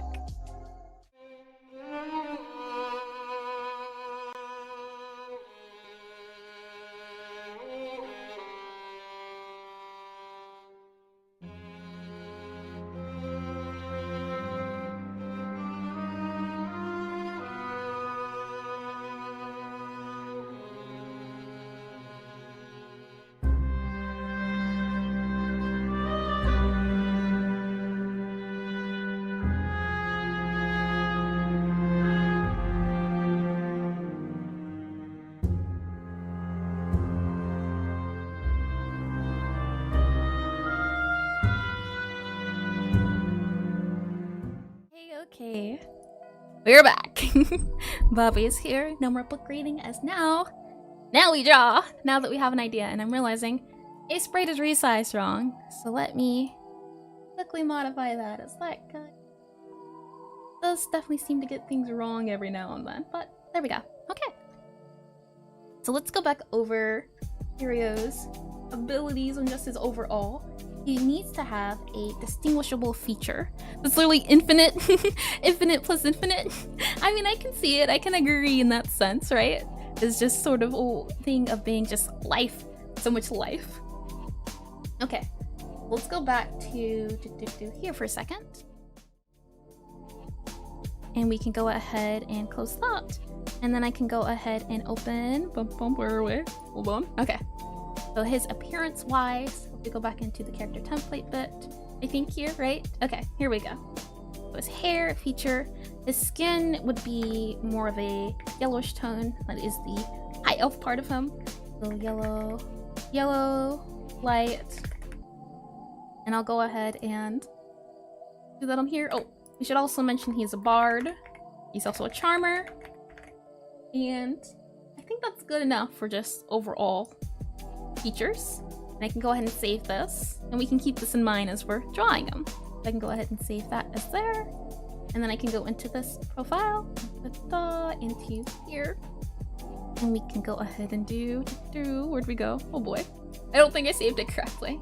Save as in our downloads. That's where it should go. Okay. Yep. I want to go back, and then we can go ahead and go into where are we at in Aseprite.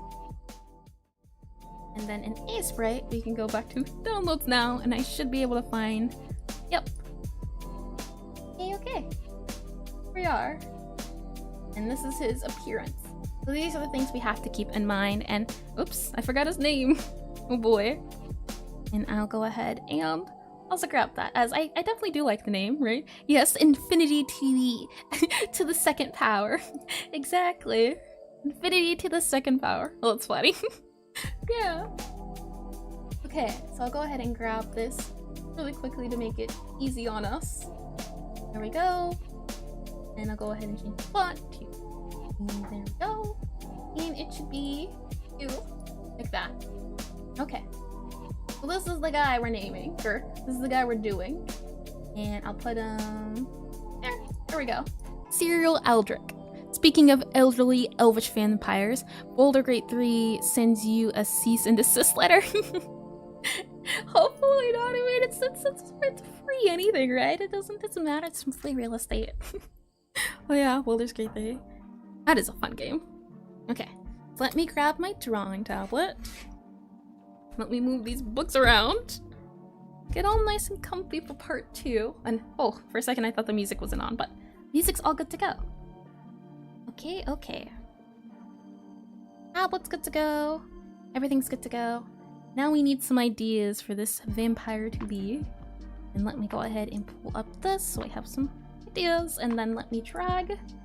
A lot of changing and smooshing around, but we should be good to go now. This will go up here. You go up here. Aseprite goes there. Okay. Let's see. Joking, obviously not to Reddit. I mean, yeah, it's obviously not that, but I mean, fun to joke. Okay, for now, let's just do the dark blue so we can get some ideas for the character. Some ideas going, get some ideas feeling. Let's see, he's a charmer, and the question is now, do we do before vampire and after vampire, or on vampire? I kind of think it'd be cool to show the difference. But I mean, because he's an elf, you don't see much of a difference, right? Or maybe it's more so a posture. For example, maybe before vampire, he is not confident as he was because he's very sad in the sense of he's kind of given up. He still has this fire of revenge, but because he hasn't been able to fulfill it, kind of just sparked out. As he is on a revenge streak, so maybe he's a little sad about that fact. We can go ahead and use this color. No, use this color. Okay, that one's a little bit better. Let's see. We just need some ideas, overall ideas for his character. And size-wise, I'm thinking maybe, well, let's see. Size usually depends on how big we want to make him. His eyes are, let's see. He has blue-gray eyes. Interesting. So blue-gray eyes. He has partly shaven light brown hair. He's very straight. He's charmer, yellow light. Okay. Maybe a little fang sticking out of his mouth. Yeah. So in the game, you need a way to show that you've become a vampire. So we need to figure out a way to show that the transformation. What's there, but it's not there. Like glowing eyes or the fang. It could be a scar. The sort of thing to show his vampiric transformation. I do like the little thing sticking out. That would mean his mouth would have to be open, but we'll see. So sad, dejected. Maybe his body stature is maybe here. This would kind of be more so happy, right? He's kind of got this body here. He has his hips here. This would maybe be like here, like here. I can definitely see maybe a hand here. That's more so proud and confident, isn't it? Like that sort of body. Let me go ahead and make this bigger, as this canvas is not big enough. So I'll go ahead and make this huge in both directions. And then I'll go back to this layer and layer just so I can have the colors unlock.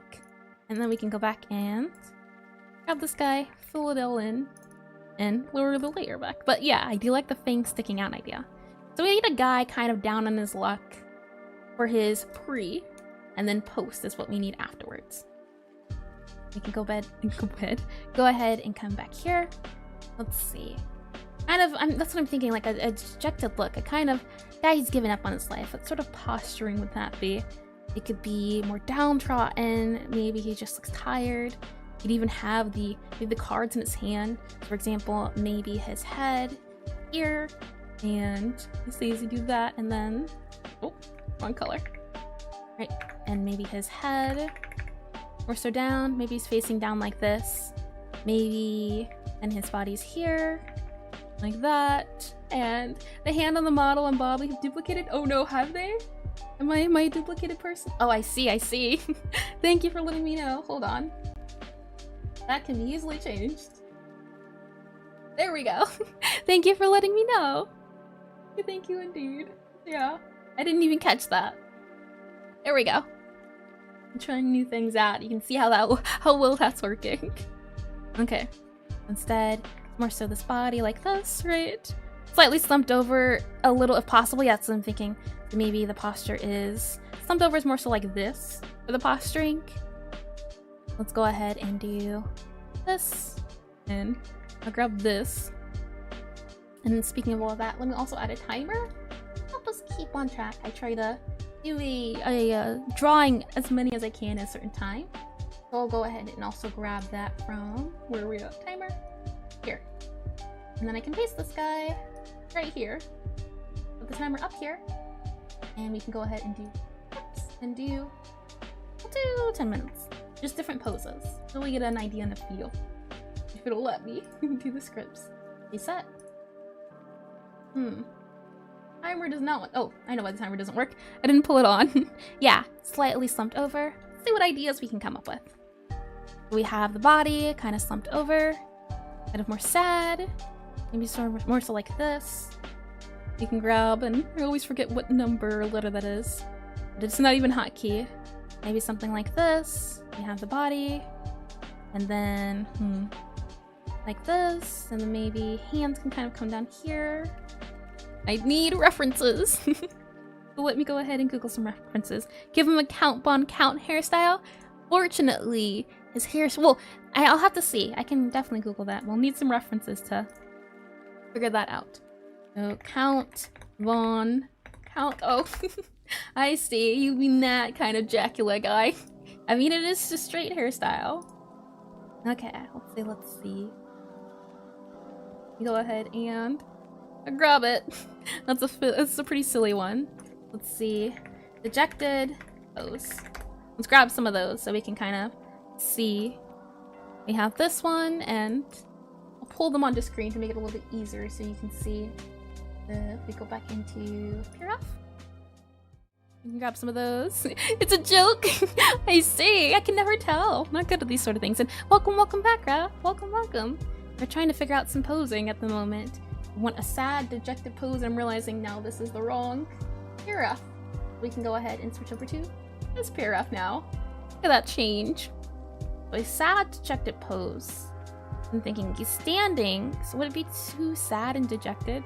Kind of have this guy here who's pretty sad and dejected. Maybe at least upset. Let me zoom in a little bit. No one's been too long looking at these guys, but I'm just thinking. Sad pose. Sad pose. What can be sad? What can be dejected, or maybe just sad? How about that? Sad pose. I'm thinking body language and everything. Oh, WP path? Oh, Wrath. I see. Welcome back. Took me a second. I forgot. So maybe, yeah, just sad, right? A sad bard. Very sad. Let me see. Sad musician. What instrument do you think he should play? What could be that? That could be interesting to figure out. What should this guy play? Or good old bard. I'm thinking guitar, just for the more so cowboy idea. I don't think they had medieval cowboys though, but I'm sort of. Now let's count how many siblings I have. Exactly. Oh boy, that you'd have to count for a little bit at least. 1. 2. I agree. Okay, so I have some posing now. It should be a little bit easier to reference. And what's the name again, so I don't forget? Stereo Aldrich. Syrio Aldrich. Oh, Aldrick.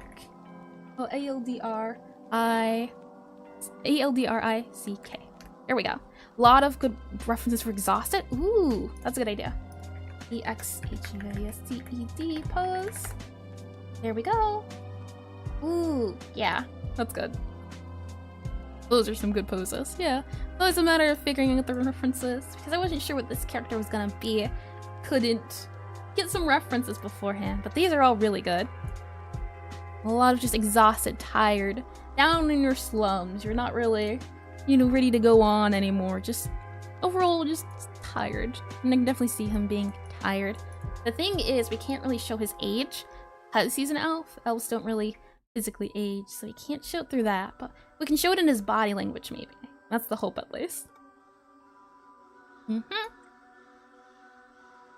Okay.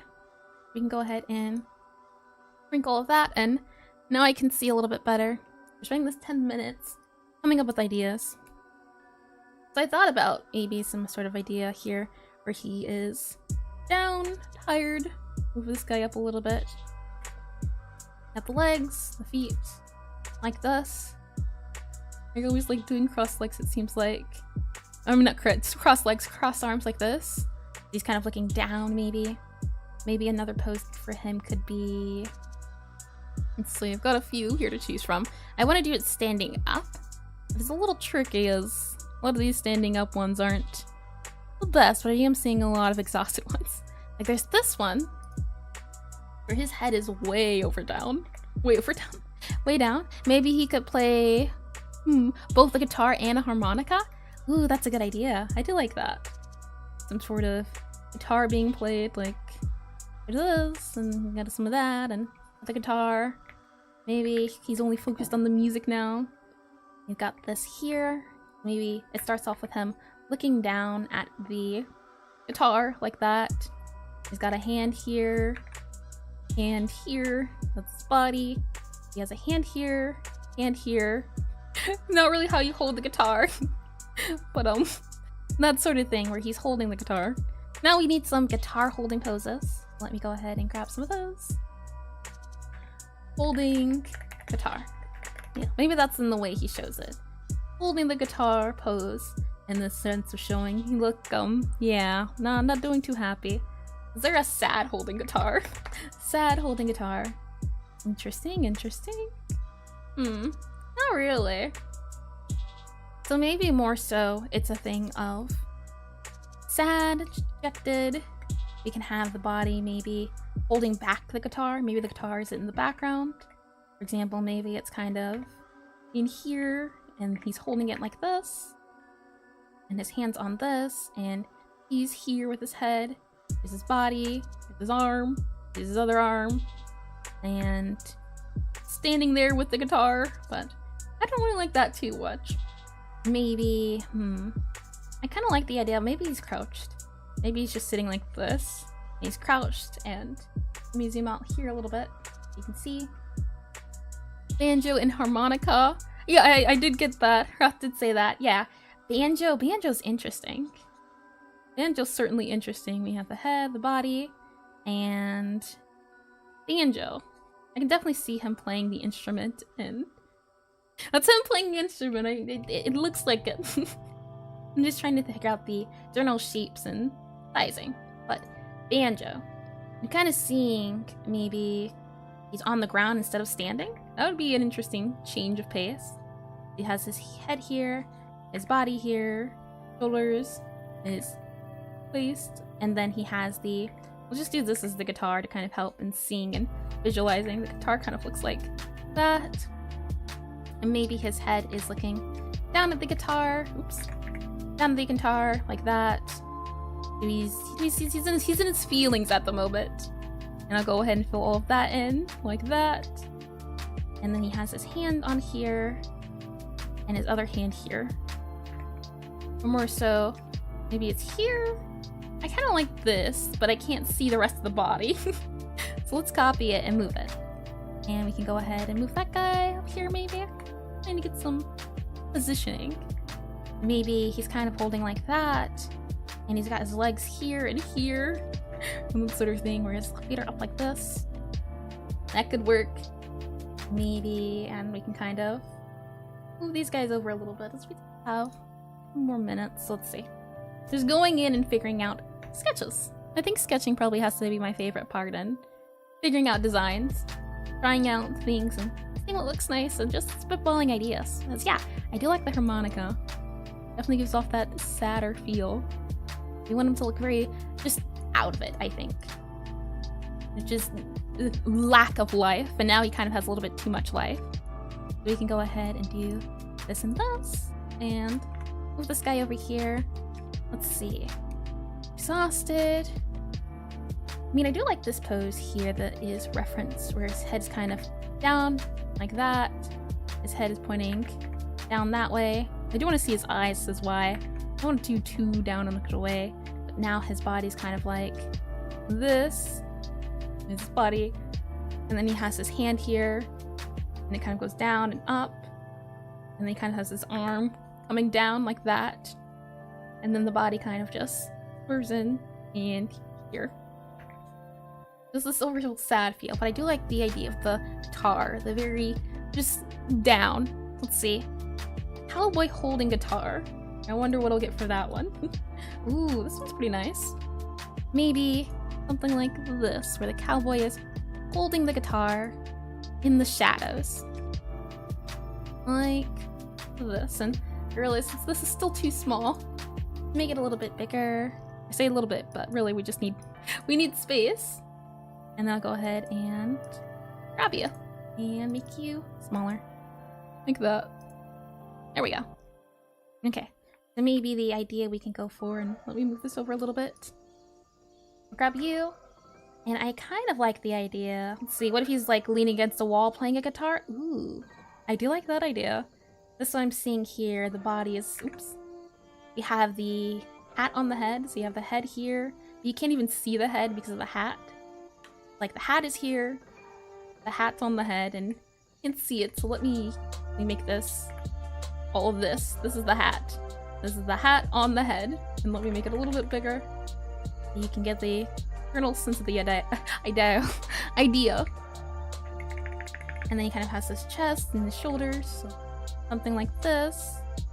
And then the guitar is here, so I'll go ahead and just make the guitar this big. And the guitar kind of has the part come out, and then his hand kind of comes up here like this, and then we have an arm on this like this, And then we have the body and the legs.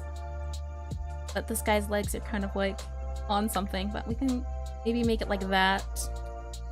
Right-handed. The lower part could be between his legs. Hold on, let's see. The lower part could be between the legs in the pose, around the hip. Let's see. You can see, let's see.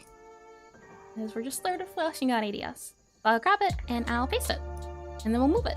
And we'll try again. The lower part of the guitar, you mean. We'll go ahead and just make this bigger. Oh, only the lower part. We go ahead and do it like this. And if he's right-handed, it could be any-handed. We don't have to choose a size. He could be any hand we want him to be. Let's see, the lower part could be between the legs in the pose. Maybe between the legs. So maybe something more like this. And then he can have the hand come down on here. Maybe a hand come down up and hold this. Then his body. There's the body. Legs here. Like this. Kinda sorta. And then we have, let's see, leaning against the wall playing a guitar. Let's go to leaning against the wall. Leaning against wall with guitar. You like the idea of guitar leaning against the wall? Ooh, I like that one. Okay, let's see. So maybe the pose could then instead be, we can move this up a little bit. Because yeah, maybe in his later years he's become more so of a loner. He's kind of, he makes friends, but he doesn't make friends, that sort of thing. Here for leaning against the wall, we have the wall, like this. And then we have him leaning against it, so his body's here. And I like the idea of maybe his head kind of being down, and then he has that fancy cowboy hat that you can't see the rest of his face in. Like that. And then we have the hat part, like this, and fill all of that in. And rub that in as well. And then, let's see. You think references would be better than your input? I mean, I don't know what to reference. Oh, to look up. I am looking at references, and I can show you up here. Just a glimpse of my references I'm looking at the moment. But I do have some references pulled up, but the ideas you give me, I can use to search up. Oh, the idea you give me, I can use to search up said references, so it definitely helps in pulling out some references, which is greatly appreciated. We kind of have the guitar like this, and then maybe his hand kind of comes up here, like this, like that, and then we have the body, like that. So then we have the knee, and it kind of comes down like this, and then we have the other leg kind of come down like this, and let me make sure I see all of the lady's body. And I kind of like this a little bit more. Feels a little bit better putting it in a scene. And then we have the, like this, and then the hand comes down from here. Like that. I kind of like that. Very cowboyish vibes. I kind of like this one. This one's kind of my favorite one of them all from the 10-minute timer. What do you think? Let me go ahead and hide the, where is it at? Timer. Then we will go ahead and get started. Let me get some water in my system, get a water break.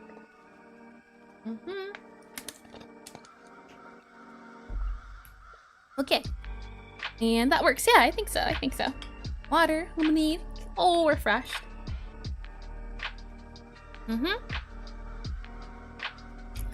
Let's see. It took you 2 hours trying to create a simple GIF on Fiverr that ended up not published and got depressed for the past 5 hours? Well, welcome, Signal. I hope you feel better soon. Yeah, that sounds bad. Welcome to the stream, though. Oh boy. Yeah. Simple gig. Let's see. When saying that, we can go ahead and copy this guy. Go ahead and wrap it around. Copy all of this. And we'll make a new layer and paste this guy. So these are kind of our drafts. And this is our... Let's see, well, these are also our drafts. We'll go ahead and move that down here. This is Siru Eldrick. And we can go ahead and hide all of you guys. We don't need you anymore. We just need the main event. And saying that, now we need some colors in the way his body's described. We can go ahead and I'll grab this body here, and where did I put the... There we go. Okay. Making sure I have all of everything up. That way I can see all of everything. I can move this down a little bit here, just getting my overall positioning. But what kind of... Well, it says makeup, right? But we can't really see the makeup. That's the idea behind the loathsome cowboy look to him. I mean, he's charismatic, yeah, but we can always play around with the head. We can come back and figure things out. Yeah, maybe the cat isn't down. Maybe it's more so... Maybe it's up? But I'm thinking maybe that's the change it gets, or he gets when he actually does turn into a vampire. So he starts off looking down and away, but then vampire, now he's looking at you, and it's a little scary. He's got that change, that look in his eye. That's basically your whole life summarized. Everyone has me, you can't catch up. Yeah. So strawberry milkshake? Yeah, strawberry shake sounds nice. And yeah, that is just sad, but hoping, you know, maybe the stream can give you a little bit of just peace away from that. Okay, so let's see. Saying that, now comes the rounding out part and the actual guitar. I think that's the most important part in this, is figuring out our guitar, right? What if he's looking directly at the screen, so it's kind of like that uncanny valley? Yeah, so this is human, and then we'll do vampire. So right now, human is looking away, but I agree, yeah. Some sort of vampire's looking directly at the camera. He starts off looking down, and then maybe like a flash of thunder happens, and then bam. Freelancers goes through, worry not for real. Yeah, I agree. Yeah, lots of trial and error. Lots of trial and error, lots of investment. So right now I'm just trying to figure out a guitar-ish shape. Yeah. So let's see. I appreciate your input as well, Sputnik. Let's see. I do like the idea of him looking at the screen afterwards. That is a nice idea. Oh, that is a nice idea. That is a nice idea. Right now I'm just trying to figure out a guitar-ish shape. I don't know about this one specifically, but some sort of guitar look to the guitar. Guitar look to the guitar. I'm taking from the reference of this guitar as kind of this thing here, and then we kind of have the bar that goes here, and then we have the hand that kind of goes here, and we can just fill this in. This is more so just a bigger blob test, and I'm thinking the hand can be a different color. Let's make it this light blue. So we have a hand that comes here, and this is just the skin feel of it. Right, like that, and then, oops. We have the actual arm part. So this is the arm part of him coming down and out like that. Then we have the head, and the head's underneath the ear, underneath the hat, make him look sad and everything. And then we have that downward cowboy head. And I'm wondering if I can swap it, but I don't think I can flip it, but that's okay. So for that downward cowboy head, we have a sort of dip like this, or maybe more so. I kind of like this a little bit better. Maybe just Google, a guitar should be wood color. It will be wood color. This is just the draft. He's not gonna be blue. This is just the draft, just getting a general feel of shapes. Don't you worry. Yeah, don't worry. Oh, it's a little funny. Okay, so let me go ahead and see about tit cowboy hat. Yeah. Oh yeah, we're not even worrying about colors at the moment. Now it's all about feel, getting a general feel. And right now what I'm trying to get is the feel of that hat. And we can go ahead and do all of that. Indeed, an elf. I think it'd be cool to get his ears into the picture. So for example, maybe his ears are like, move this up a little bit just so to make it a little different. Maybe like this. You can see his elfish ears like that, or it would depend, right? If his head's kind of coming down there, and this is the side of his head, it'd probably be like this. That's his side of his face and his actual face. Shape more like it, yeah. It's just shaping it. So this is the side of his face. His face is kind of halfway down. This is more so maybe part of his face. Maybe he has a very sad look on his eyes. And then he has the other shoulder in the back here. And the shoulder kind of comes down and in. All of that like this. And then we have the actual body portion, and let's just make this a different color to help things stay different. Gotta say, I like this version of the Smurfs better than the Smurfs. Oh man. You think? Oh boy, that is awful. You're not going for Smurfs. Oh man. Yup. Smurfs. Oh boy. That's funny. We have the knee. The knee coming out like this. You can go ahead and just blob that knee in.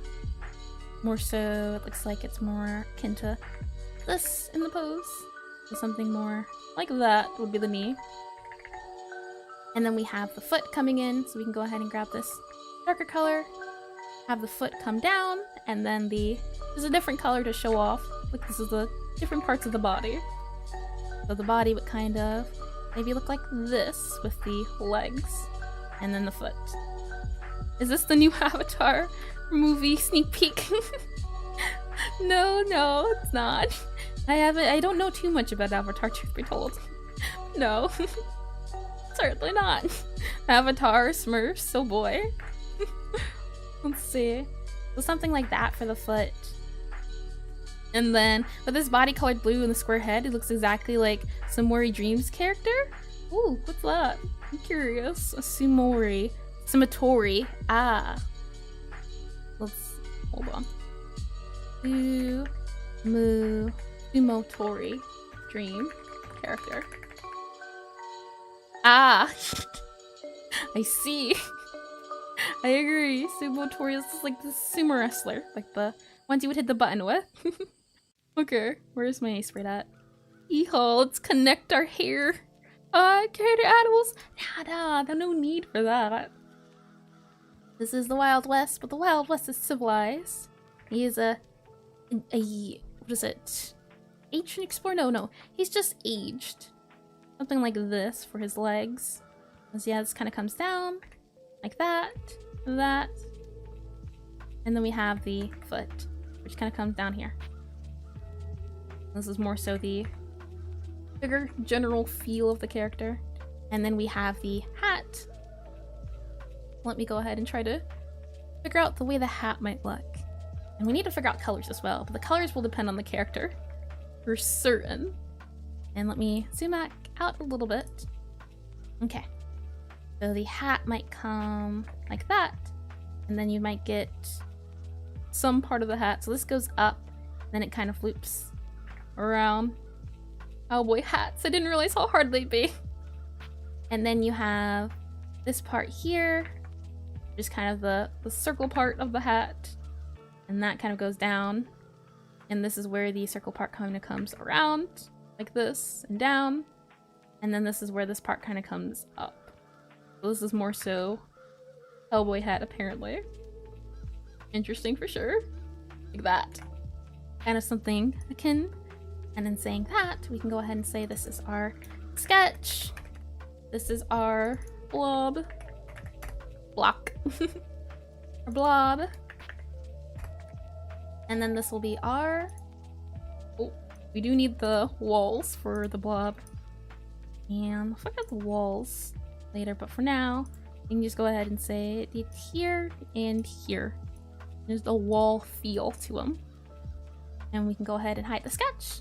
We can go ahead and hide the blob or make the blob smaller. And now we can kind of clock in with our lines. As I realized, lines make everything a little bit easier. Okay, saying that, we get some water.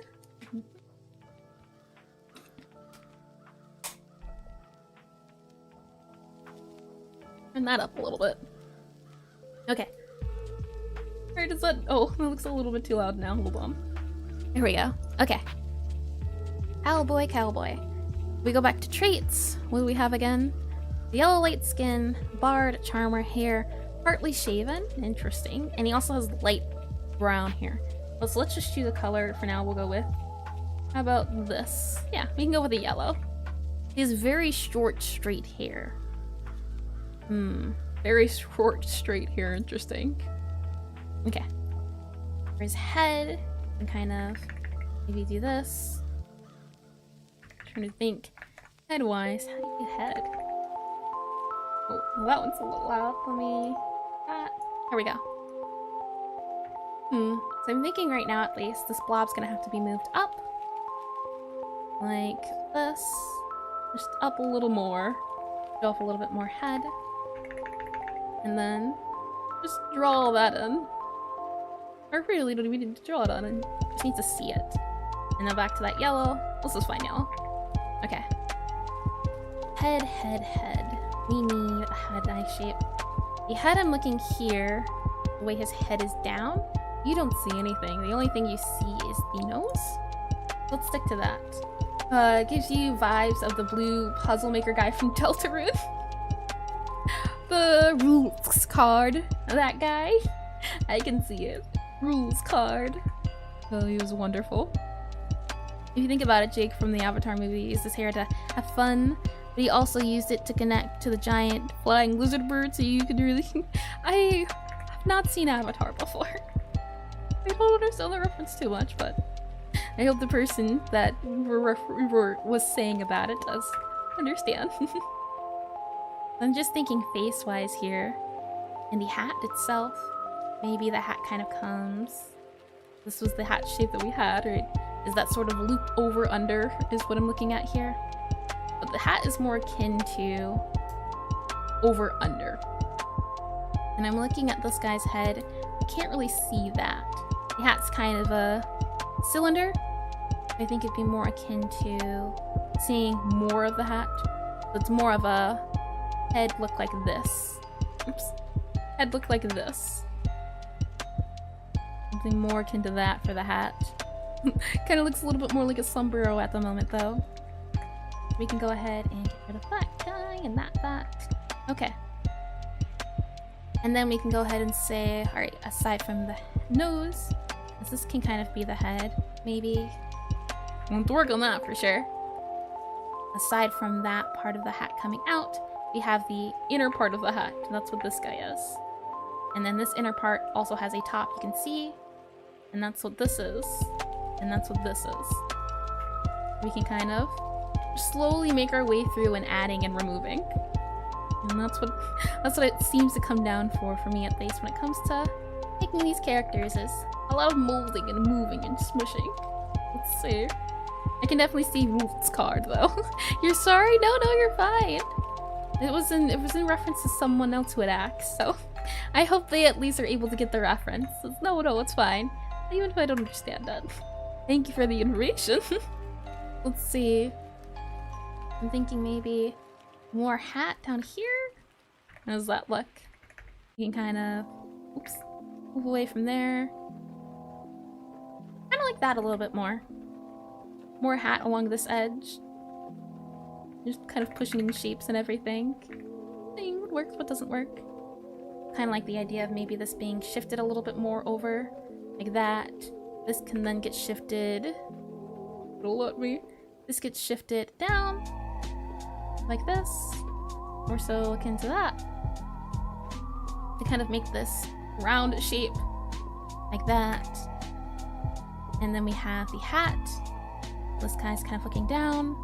You don't really see the rest of his face, so this is where the side of the face comes in and the front of the face.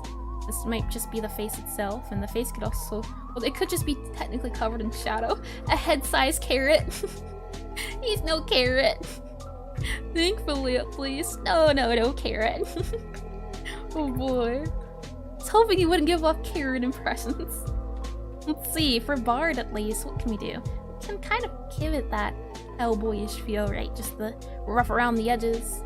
Maybe he has that collar look to him, and let me make a new save just to keep everything in line. For example, maybe this is his sleeve, and he has that kind of sleeve wrapping around, and then the sleeve kind of goes down a little bit and then connects to his body, and that sleeve goes around the body and all of those things, and then he has his actual body coming through and connecting.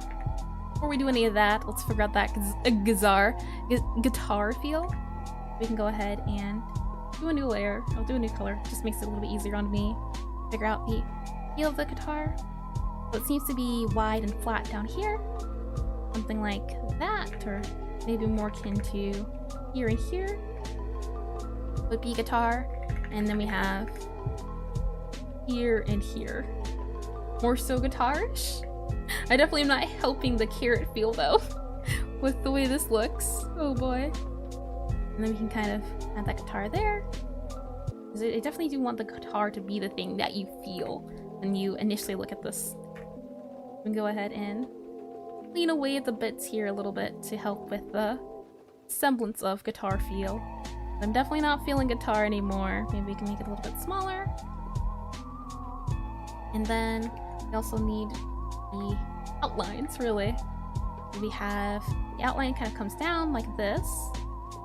And then we have the second layer, which comes down also like this to show off the sides. And then from this layer here, maybe more akin to maybe that one, we kind of come in like this. And I'm realizing, yep, oh boy, it's okay. We can always undo the orange. So then it comes in here like this, or maybe more akin to something like that. Maybe more in like this. And then it has its out of like this, like that. I'm definitely, if you can't tell, I haven't drawn a guitar before. Let me grab a reference for a guitar. This is tricky.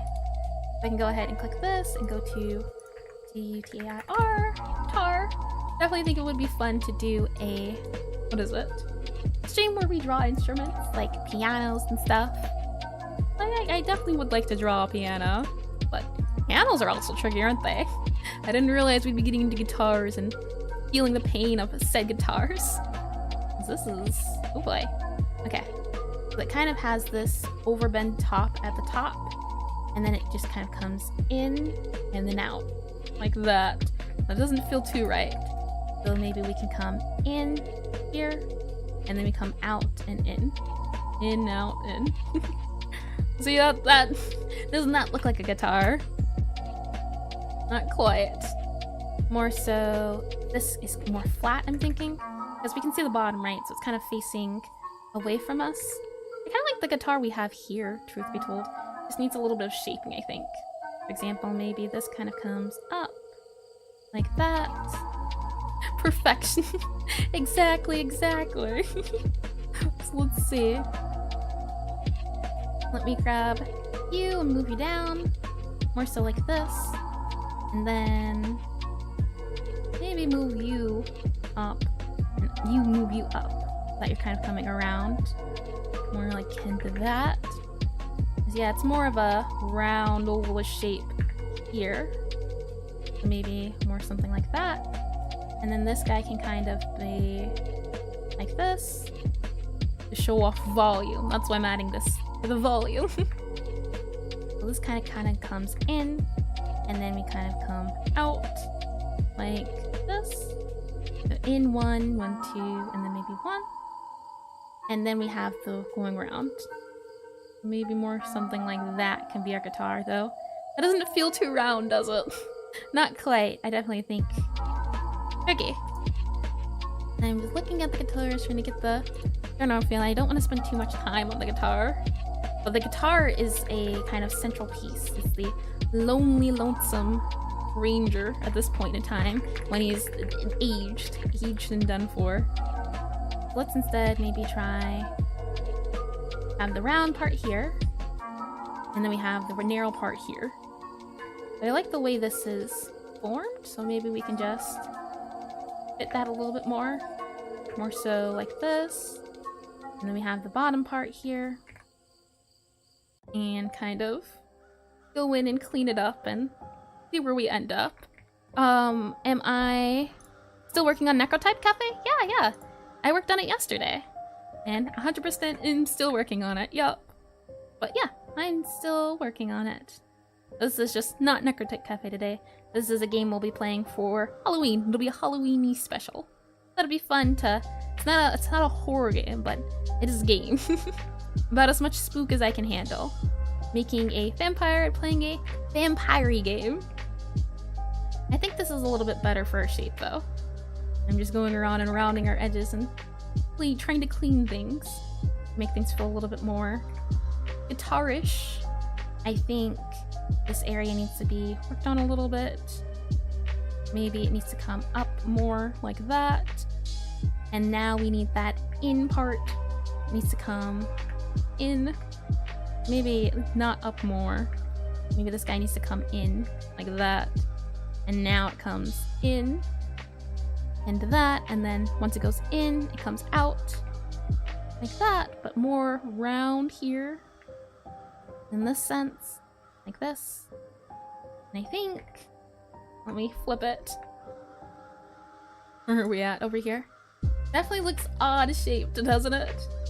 It's got a feel to it. I also don't have to have this text up here anymore since we have the name. That's wonderful. Okay. Let's see. This needs to be... okay. I think I know what we can do. What we can do is do a flat thing like this, where it's going back in time. And we can carve it. So for example, we know it comes in here. And we know this comes in here.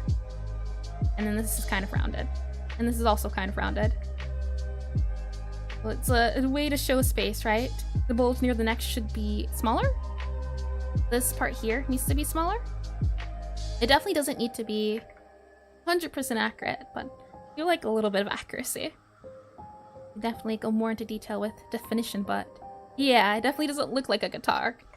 I'll see about this. You mean this area right here? This is the neck of the guitar? I don't know too much about guitaring, but I have heard of that before. Even on a dreadnought shape? What do you mean? This here needs to be smaller, is what you're saying? I might need a little bit of clarification on that one. So like this, like that, and kind of round it. You can get rid of this guy and maybe make it a little bit smaller and thinner. And I feel like this is a little bit more guitar-y. Am I sorta? With the shapes. I think maybe this needs to be pushed in more here. Or more in line in space. And maybe more so like this.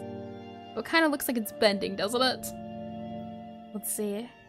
You mean here for the neck though, right? This thing here? Let me zoom out a little bit so I can see. So this guy can kind of come up here. And then we also have one kind of coming up here. And then we have the cross area for when they get connected. Connected. Like this. And to be a little bit straighter. Something more like that. Some would say it's gourd shape. Yeah, I know gourd is like this. Right? But in space, it's weird. It's like this and this. What I tried to go for here. See, they have the small circle, the big circle. Just needs to be rounded out a little bit. Just what I'm trying to figure out, that last little bit of rounding. Like this, like that, kind of like that. I think this kind of comes in too early. Maybe more so should be like that. Maybe more into this. Let's see, if we hide this guy, our blob. I mean, it kind of looks like a guitar, right? You would look at this and think, guitar. Smidge. Or is this one more guitar-y? I feel like, I don't know. Let's undo or redo. And I can copy guy. And then undo. And I can new layer and paste. Oh, never mind. Will not let me paste. That's okay. So we can go ahead and have the neck part here. That kind of comes out. For this part here. And we'll have the small details on that. Ish. Kind of round. Kind of bigger. Honestly looking pretty good, thank you, thank you. I for real don't say worry about too much, yeah. That's one thing I have to remember as well, is that if it looks good from far away, it looks good, right? I have to make sure, not too in depth. But I definitely do appreciate the help on the what it is, what goes into a guitar. I'm not too versed on that, so it's nice. It's always nice to hear. Something like that, maybe.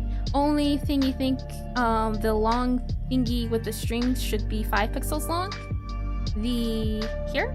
I'm thinking of just doing 1 pixel, but you think here should be bigger? Can make it a little bit bigger. Something like this. That might be a little bit too big though.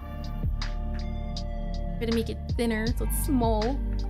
And then This is that circle bit in the guitar. But we have the hand kind of coming out and strumming. Not bigger, longer. Oh, I see. You mean like that? Like here? Like that? And then we can go ahead and do this, and do this. Let's see. Have to go. Good luck with the good-looking spooky fellow. Thank you, thank you. Thank you for coming, Zach. Thank you for joining. Yeah, I see. Got ya. Yep.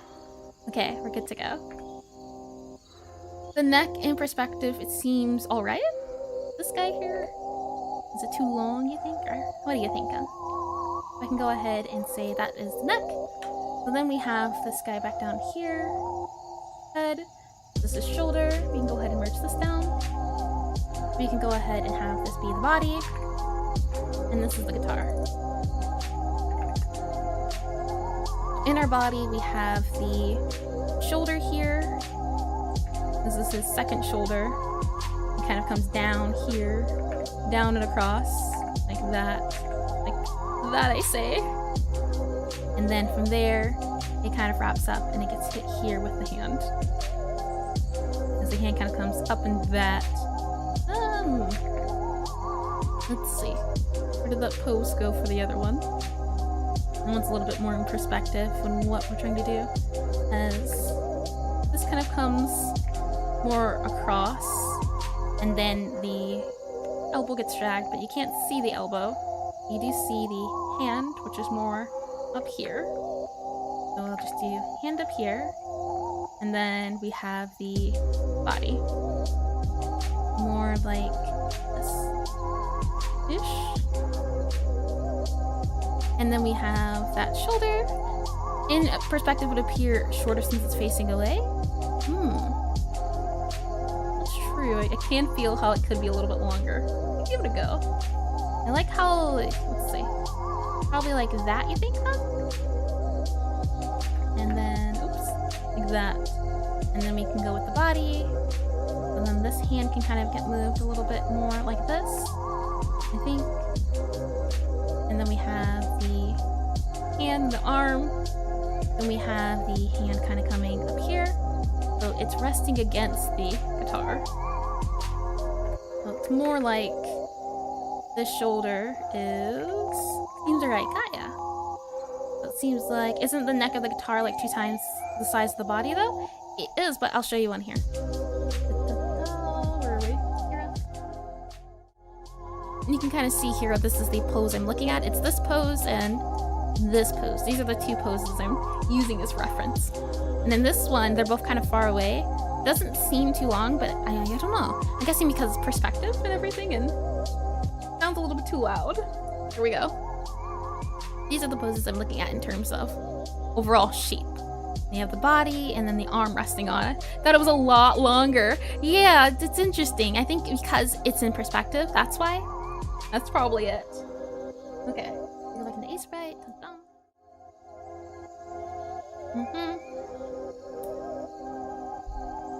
More of my pumpkin drink. Okay. So then we have body. And we go here. Your memory just failed you. It's okay. That is why we use references for memory. It always fails me.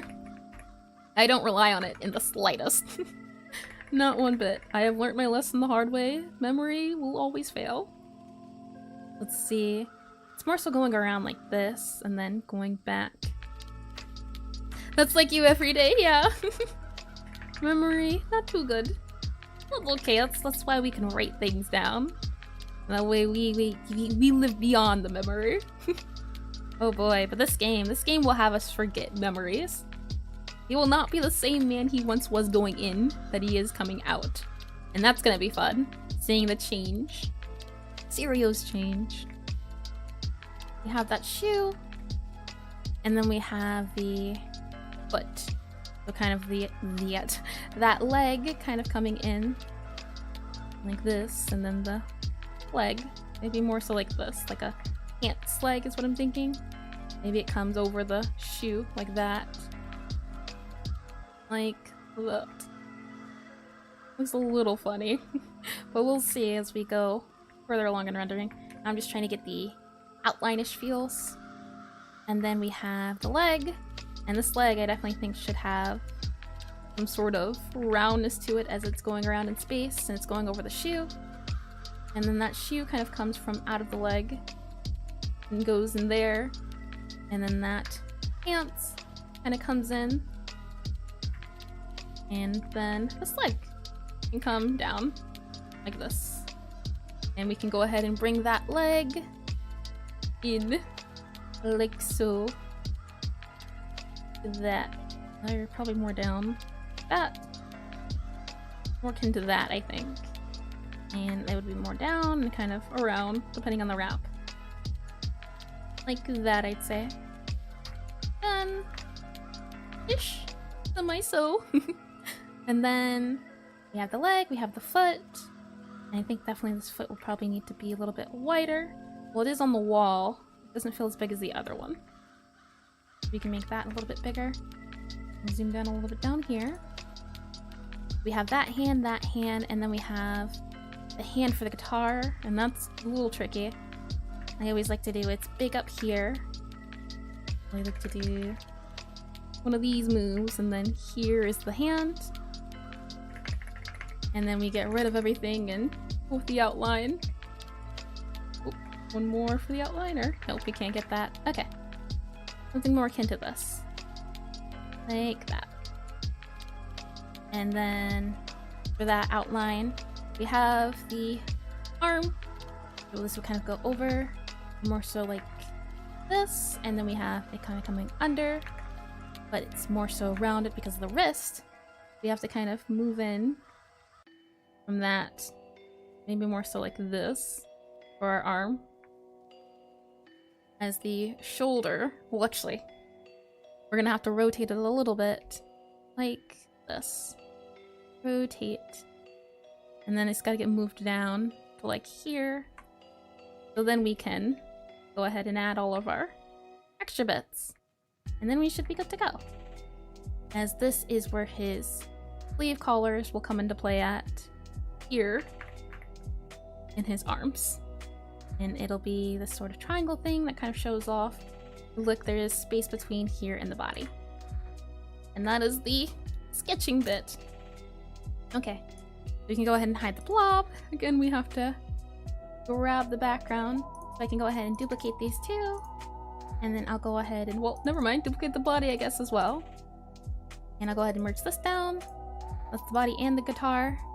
I'll go ahead and grab you. We have the body, the blob, yep. Okay. We have the body copy. And we need the wall. Kind of help with perspective looking. Okay.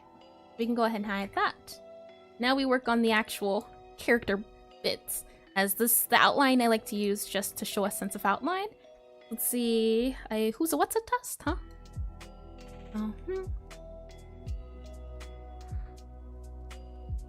Okay. Lemonade gotten. So let's see. The body copy. We'll duplicate this just in case we need it again. Well, this is our black colors. And in saying that, okay. Let's see. We already know he has yellow, lightish skin. Let me go ahead and put our colors over here. So I'm thinking yellow, lightish. Maybe we can go for this sort of skin, or maybe this one. Just some ideas at the moment. As when he does eventually become vampire, he will be paler. So it might turn into something like this. No, I kind of like this. Maybe not as saturated. But I'll put this beside each other to make it a little bit nicer. Then next up, along with his yellow, light skin, he has light brown hair. Okay. So this is more so light brown. Make sure it doesn't look orange. Maybe that, or maybe light brown. Maybe something along the lines of this. That's light brown. We have this yellow, so maybe more so orangish. Might be more like that. Light brown. Maybe a little bit more to brown, but that's more so reddish, right? Maybe it comes down a little bit, or no, less saturation. It might look more like that for light brown. And then it's very short hair. His eyes are blue-gray. So we can go ahead and go into the blues. Blue-gray, so it's probably up here, I'm thinking. You can go back into yellow, blue grays. I do like my blue grays, but I like a little bit of blue in it too. Maybe one of these. We're having yellows and oranges and browns and blues. That seems to be our homework colors. We can go ahead and call this our pal. And this will be our palette that we can kind of refer to. And in the meantime, we can go ahead and just choose a dark brownish color for our outline to help with choosing and figuring out where everything goes. Oh, as far as guitar goes, you can kind of make it similar to his hair color. Maybe it's a little bit darker and redder. Maybe something more akin to this. You could also maybe go for something a little bit more orange, like, well, it's more dark brown. I'm thinking it's a little bit more reddish. Maybe something like that. These are rich browns. I'll grab all of them. Okay. We can go back to our flat. Color this all in. Oop, hold on. Color it all in, I said. Like that. And then in our background layer, we can... Ooh, maybe go back this. That's a little bit clearer to see. Okay. So now we have to go in and make around everything. Robert Eyes tells you a story lasting millenniums. It's overwhelming beyond imagination. Exactly. You know, Robert holds all the secrets. You only need to ask him. Once the time comes, he will tell you all. He will tell you everything. Indeed. I'd love to make more art of Robert. Oh, you almost had me saying the wrong name. I see you. Oh, I feel bamboozled. Robert. I mean, that is another way to say Bobby, but Bobby's Bobby. It's a little cute name. You know, dare you? Okay, so let's go with this for now, for the skin tone. Oops. You can go ahead and just make that the skin tone, this the skin tone, and drive everything in with the flat colors. Yeah! Oh man, it's subtle, but it happens and it feels awful. Dare you? That's about Twitter allowing content posted to be used in training. Well, I think it's bad. For me, at least. It's always come down to a thing of, as long as you're getting the permission of the artist, I don't mind. But since the permission of the artist isn't being given, I don't think it's good. That's all I've always felt about it. Well, you know, not too much, just a thing of, does everyone agree? And if not, something's gotta go. Right now I'm just adding the flat, Right now I'm just adding the flat colors and figuring out all of these things. You can't really see his hair, but it says straight. Maybe his hair is like this? I don't know, I don't think I'm feeling that yellow. Oops. Maybe more so this yellow is a little bit better. Yeah, how would his hair look like underneath his hat? It's short and it's flat, it said. I'm thinking maybe more so of a mohawk, but I don't think we even need to see the hair behind him, as this is kind of already very big silhouette, and I kind of like the head looking the way it does, so we'll keep this for now. For this at least, we can go for a more older, darker brown. Maybe something like this for the hat. Definitely looks a little silly. So I think maybe a little less rich, a little bit brighter. Something like that. Definitely don't want him to wear the entire same outfit, but for now these are just the general ideas of the palette. We have the guitar, and then we have the shoes, and what are shoes usually? I mean, the jeans are usually blue, right? Maybe we can go for a more so... Ooh, this needs to be darker. Maybe you? More akin to you. Like that. And then we have the shoes. Now shoes, what are shoes usually? I mean, shoes are usually brown, so we can do this, right? And that's the base flat stone. Now we just have to modify and keep going. Migrate to blue sky? Yeah, for me at least. I don't use Twitter. So it's a matter of just seeing where the wind goes and waiting it off. Cowboy denims. Yeah, I'm wondering, fantasy clothing. We're already kind of breaking the fantasy, but let me see. Cowboy outfit. Cowboy outfit. Big guy right on his hip. That would require some sort of belt buckle, but I don't even think we need to do the denims bit. What about a medieval MEDIEVAO. Medieval cowboy. How would that look? Ooh, that's a lot cooler. And he's more of a medieval cowboy. There's a little bit of a difference. The other color, obviously, just different shade. Yeah, that's what I'm saying. It's leather pants. Seems to be the look we're going for. Some good old classical leather pants. Okay. Let me go ahead and go back into here. I'm seeing it's kind of like a, interesting. Let me see if I can find a bit of a better picture. If I can. How about this? Yeah. Something more akin to this. I think it's a little bit better. And we can go ahead and grab like an Aseprite. Yeah, then not too big a fan, and I definitely think he would have maybe more armor colors. And maybe he has the leather colors, but maybe they're more so akin to armor-y feel in being boots. Instead of this having the overlap, it's just the foot, like that. And I like that. I think that's a little bit better. We'll modify the feet a little bit to give off that different feel. For example, it'd be more like this, where we have the shoe overhead, like this. That might be a bit of a too big shoe. Something more round-ish here, like that. And then, yeah, this needs to be slid up some, probably slid up even more. This needs to be kind of filled in. Definitely looks a little silly, doesn't it? It's just a matter of figuring out our shapes as we kind of go in and modify bit by bit. And I'm thinking, alright, so the legs, I definitely think the legs can be thinner, maybe something more like that. And then this foot can be flatter, something more like that. You'll have it no matter what. People still call Twitter instead of X. Yeah, you can't really kill old habits, can you? Plus, I like the name Twitter better. I don't like calling it a letter. This kind of goes up and pointed and down like that. And then we have the foot kind of coming in around like this. And doing one of these moves. Oh, let me. Like that. Definitely looks like a very wonky shoe. But again, I don't want to spend too much time on shoe. But just some time to get the general feel of the shoe. The shoe feel. Grab that color. Because overall, just play with the shapes, as we can definitely always come back to it.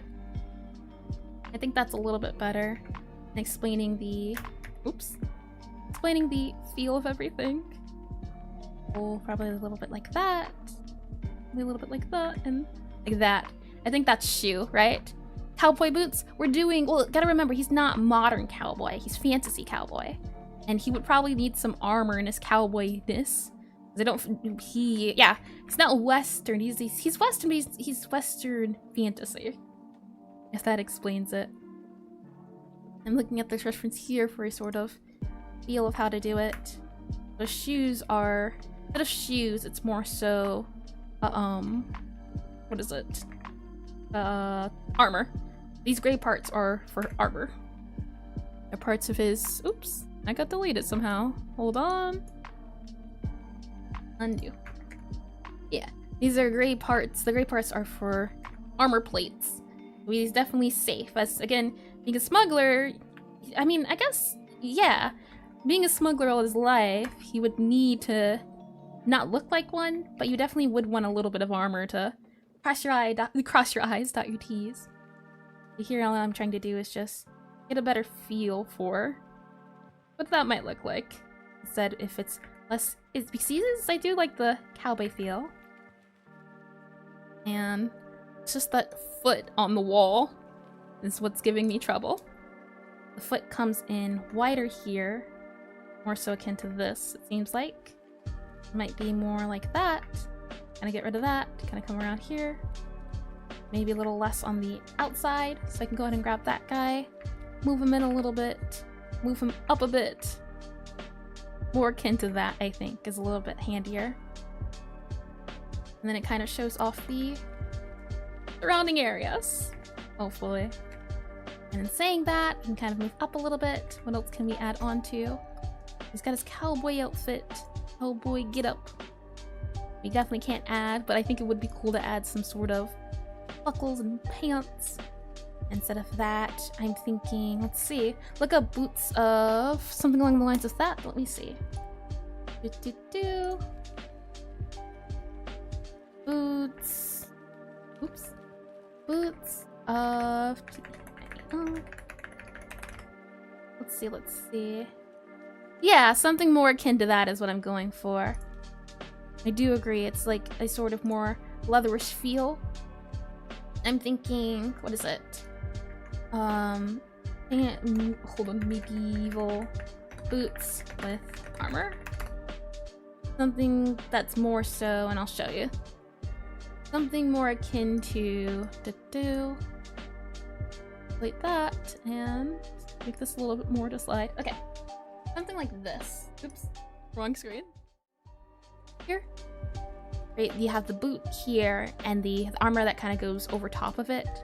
This sort of feel of it needing to be just a little bit of armor, a little bit of padding. But I do like your boots of Manile idea.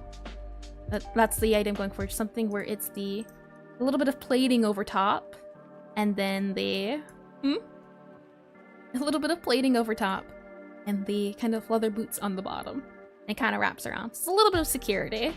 That's what I was going for. And go back to 8. I am not sure what I'm gonna do about the YouTube chat, but we'll see. Yeah, it hasn't been appearing, but it's okay. The good news is I've had it pulled up. I haven't missed a thing. Maybe a little bit of internal screaming, but aside from that, nothing else. Let's see. Go back in here. You can go ahead and say, okay, cowboy. How do we want to do this? Do we want to have part of his face shown in shadow? All of it shown in shadow? Kind of like maybe a little bit of a lighter color. Something akin to more so this for the palette. That. Go ahead and grab this color. Then maybe we can make it darker. Warmer, it would be cooler. Darker and cooler for a shadow feel. Maybe a little less cooler. Maybe something more akin to that. Behold, a Lego toy! He's a Hio! Oh, they have yellow. They're yellow people. Maybe a little lighter. Yeah, maybe something more akin to that. You know, it's just yellow enough. Alright, Lego. It started off with Avatar, and now it's Lego. Oh boy. Something a little darker. Like that. And now it's a matter of thinking, okay. We have the boots figured out and the legs. I was thinking maybe we could have some sort of padding here. Like this to show off more armor. Oops. This is all palette. Oh boy. Some more armor feel here to show off more armory. But I kind of like the pants being simple, right? The idea is to bring your focus to up here. Oops. Up here. You don't really want to look down there. So we can go ahead and have that just be the boots. Legs. And then as we go up, and I'm thinking as well, maybe more akin to this, which leaves it being more of this here. Boots. And then maybe this can also go up. Maybe the boots can figure that out later. Now the important part is to figure out the everything else. Just get a general feel for what we're going for. This can kind of also go in a little bit. Because that loop is a little funny. Like here. Probably there. Probably one out like that. There we go. Feels a little less hard.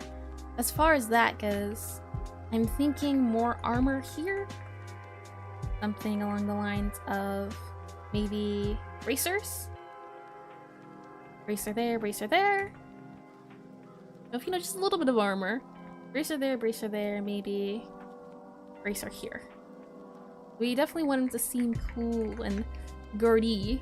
Or not Gardy, but Barty. Not too much armor. And just a little bit here and there to show off he is well protected. That's the You'll want to make sure he looks that way you don't want to mess with him. He's cool, and he's cool-tempered and patient. He has that cowboy feel.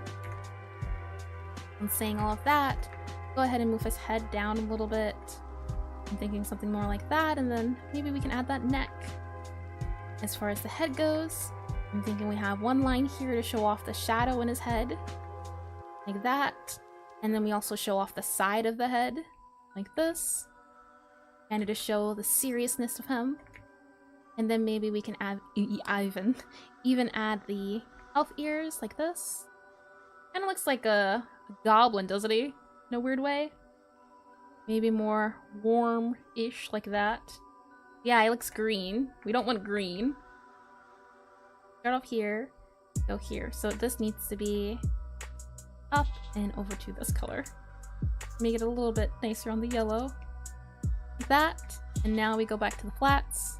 I don't know, I'm not too opposed, but yeah, it made it look yellow like a goblin. That's the feeling or look I was getting with that. Oops.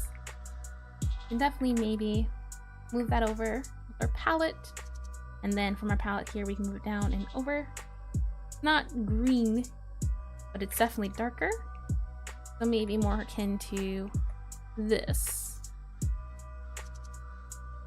I'm definitely not feeling that. Maybe like that. No, now it doesn't blend in. Green. I like that a little bit more. That is also not cooler, it's a little warmer, but it's fine. All good. I'm gonna go ahead and also say the guitar underneath. A matter of just tweaking things. And I'm thinking the eye, I'm seeing the ear. I'm thinking the ear can kind of go in like this. It comes up and it comes down. Maybe something like this. Like that. Kind of show off the ear. Maybe even more akin to this. I think pointy ear elf needs pointy ears. Maybe we can add the mouth bit here with the serious. Yeah, he's kind of more so down on his look. And then this is where we can have the eyes. Really silly eyes.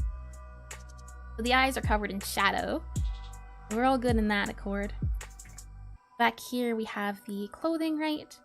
We can clean this up. Let me grab both colors. We have... Why is this? Oh, I see. Messed up with the layers again. Hold on. Uncrop that and paste it. Okay. So back in here, we have the body. And for the body, we had this lady. And where'd the guy go? Up here. Yeah, and I'm definitely thinking some sort of overcoat-ish or some sort of thing, because we can definitely do this, where it's just his hands. And, you know, maybe that's a little bit better. Just hands. Hand and arm to show off. You know, he's not afraid to get down and dirty. Like that. And then go ahead and get rid of that. Maybe even kind of... this might have to be changed a little bit. That does look a little off. For now, I'm thinking do some sort of leather shirt or cloth. You can go up here. This guy has like a green, but I'm thinking maybe gray. You have some grays and some bluer colors. Maybe the shirt is like this. Kind of feels more bardy a little bit, right? With the grays. You can go ahead and do this. Maybe add a bit more lining for the arm, which means we can add more here. Get rid of you. Get rid of you and you. And then go ahead and add the overall feel of just rounding out the arm. Like that. This is more a separator of the clothing. It's more akin to something of that nature. And even doing something like this, I think is helpful. And showing off, look, this is the guitar, and this is the elbow. So something a little bit more like that, I think, can help a little bit in modifying. Just taking a few things and doing a few things and figuring things out. This can kind of come in as well. Maybe even more like that. kind of round it out and going around and tweaking things here and there. That's what I always like to attempt to do about characters and modify. See. Something, I wanted a little bit more of a round shape for this portion here.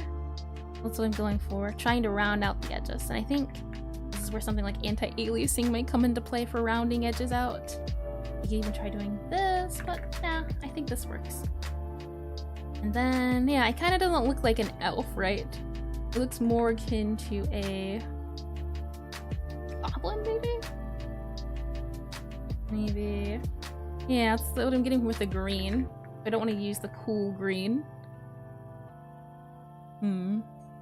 For here at least, if we go back to the thingamajiggy, the hand, it gets tucked in and then it releases, or it gets found out. More like this is like that. Oops. Like that. And then the hand kind of comes from above. You think he needs more chin to have a more elfy vibe? Sure, we can definitely try chin. More, hold on, pointy chin, I think that says? Yeah, pointy chin. Maybe that's it, yeah. This looks more human, is I think the vibe I'm getting from it. Far more human than elf. And then we have this here. And this is all hand. And maybe even that to round things out. Like that, though. It does look a little off. So maybe more so like that. Okay. About his head. You don't know, I've always associated elves with sharp jaws. Yeah, I agree. Yeah, I agree. Let's see. Go ahead and just move the head up. Make a sharper jaw. Something like this. And then have it come maybe up like that. Sharper jaw, so maybe it's like this. Kind of looks more like a beard, doesn't it? That does look a little silly now. I think it's the mouth. Hold on. A little bit of surgery here. Like that.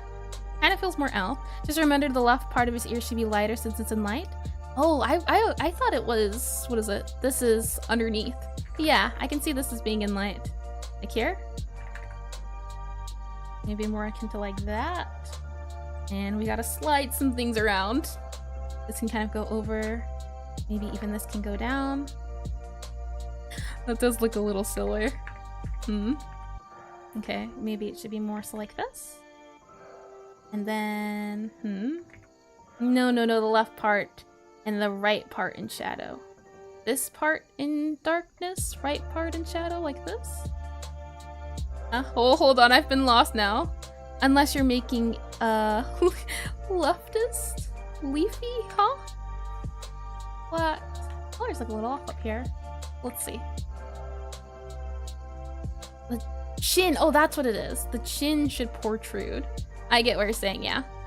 For example, this guy should come forward like this. I'm not doing the shape of the face, right? Like this. Oops. Let's just save this in PAL so I can come back to it later. Oh, yeah, I see, yeah. I can guess this much after a second. So let's see. Something like this. And I wanted this to be the darkness for the side of the face. This is the side, and this is the under the hat portion. And if this is the rest of the face, if it's like this, because you gotta remember his head is going down, right? When his head is down, you can't really see much of it. That's why it's more round. The chin. Yeah, that's the, yeah, the chin. So I'm thinking it's a matter of proportions and fixing all of those things, but it's tricky to do. Maybe something more like that. Oops, like this.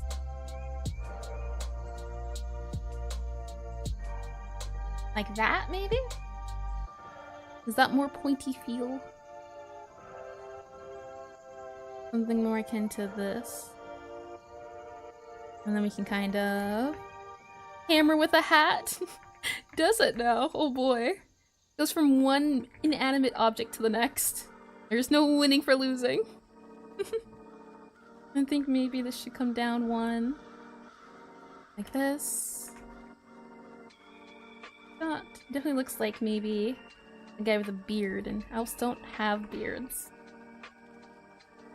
I'm thinking probably something like this to show off in shadow, but now the hat doesn't look like it's on properly.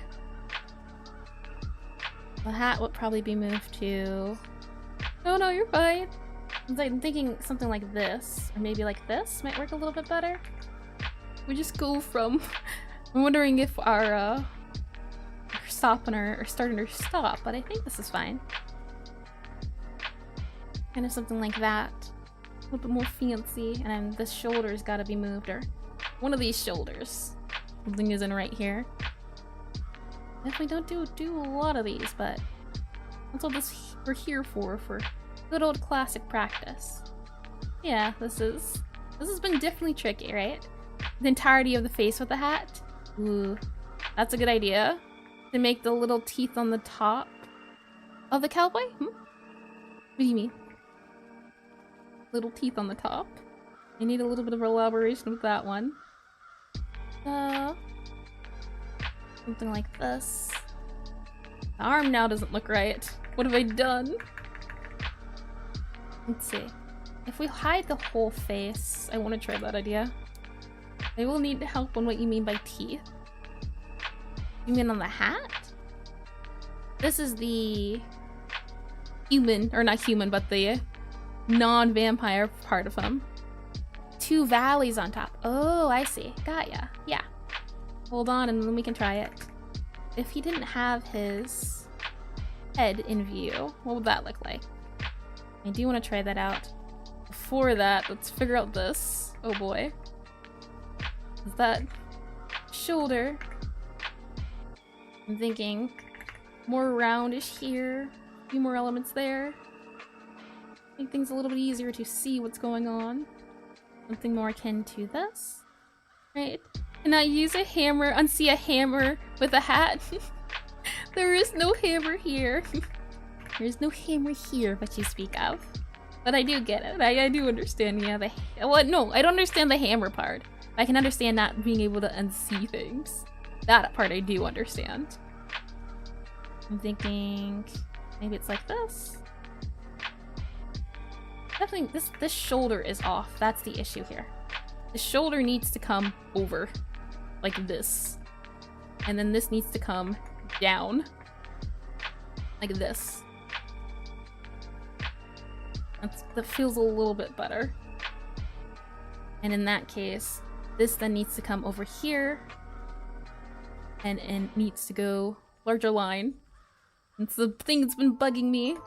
Shirt. And then this needs to come buff. Oh no, we don't want buff. He's an elf. He's the least thing from buff. Maybe we can just subtract a few muscles. Like this. Another few muscles. Like this. Let's make him look less buff now, hopefully. So this needs to be modified a little bit in this sense. This goes up to that. More akin to this, and this goes up to, this goes up to. That'll hopefully help it not seem as buff. Like that. Less buff, hopefully, now. And then we have the, I'm thinking the shoulder, right? The shoulder would kind of be here. This is the rest of the shoulder. And then this is the body, like this. Again, we don't want buff. It's more akin to something like that. I feel like is a little bit better. This comes down. I definitely think it's better. A smidge better. Now, as far as that hat's concerned, the teeth were mentioned. We'll try that.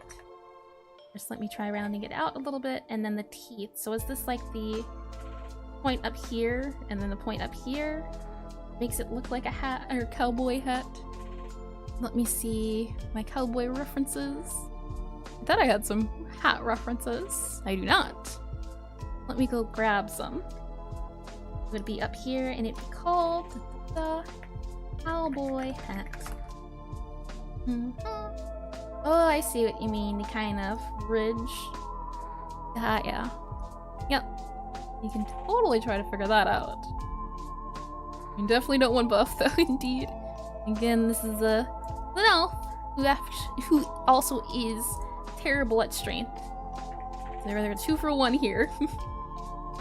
We can go ahead and redo all of that. And the teeth look like they kind of go up here, and then they also come up here. Like this seems to be how it looks from the way I'm looking at things. Something more akin to this. And then there's kind of that dark side as well for the hat. So it might be a darker color. I'll just quickly grab a darker color. This flats, but let's just show off what I mean by dark, like that. I'm gonna see the cowboy hat, but kind of not. I think the issue is the hat should face towards. For example, if this is like this, maybe the hat was more so like this, that, and then maybe this is more facing towards. Let me also go ahead and grab this, yoink 'em, put them on a new layer, and then round it out a little bit more to help with showing off the hat. Like this. Then this can kind of be moved over like this, and this can kind of come up more round. Hat time. I wonder if my whole stream could just be done studying the language of hats. I definitely think hats are an interesting subject. I don't draw many hats. You couldn't tell, but fun learning how to draw. Something more like that, I think. And then this gets erased. And then up here we have the bridge part. So this comes over and down. More like this. Go ahead and fill that in. Oops. Fill that in like that. And then another part kind of goes over and down. So something more like this seems to be. And then there's the dark area inside. But for now, looks more like a straw hat. I can see the difference in why you add the teeth part. You think the hat should be moved like 2 or 3 pixels to the left? The top of the head and behind it? I want it to be head down so you don't see the face. But I'm testing to see if the if it can go in front of, we're not in front, but we even need the face. For example, if we do this, yeah, I definitely think we need the face. Or maybe what we can do is roll this down a little bit and why is our black? Oh, because we swapped the head and everything. But I'm thinking, what if instead we have the head, and this is the head, this is the skull bit, the skull is looking down, and I say that as that flat copy needs to go above. So this is the head, this is the perspective, head itself is looking down, and then you have the hat itself, and that hat is coming around the head, like this, and this is all hat. The hat kind of goes up in that sort of flare. So you probably would see some of that for the hat. But you can see you don't see the face or the eyes, right?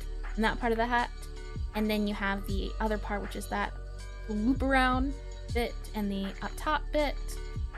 And have this guy going up top. And it gets kind of like fold over and up, right? But for now, something like that. And then we have the round bit again with the teeth that we need to figure out. Something like that. Maybe even that kind of goes back to show off it's round. And I think this would definitely be more shown because again, it's being pointed towards us. Like this. But I'm thinking as far as I do see maybe it just comes down to shading for the hat. And then we have the hat color, and if I go back to our flat copy, or it'd be flat, copy this, and I can hide that. Then we can go back to that was the head mock-up, but this is the hat itself. So the head might look something more like this, and the hat might look more like that, a little bit more. So like that, a little bit better, and just showing off what things are. kind of erase that. We don't know if we'll be able to finish within, what is it, 5 minutes? But not 5 minutes, but or 5, but we're making good progress. Let's see some of that, and I think this can probably also go just all the way around, and then we follow this all the way around like that, that ish, and then this can probably also go down. And this can go here, that goes there, that even can go down there. Maybe this can come up like that.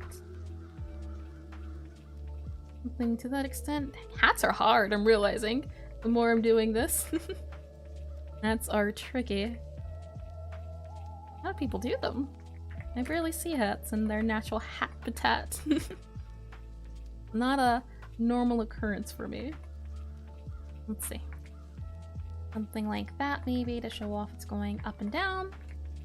Got a bit of sense of feel to it is what I wanted to do, but I'm not feeling that. More so around here. And I feel like that's a little bit better. We need that head to be more uniform, probably something like this.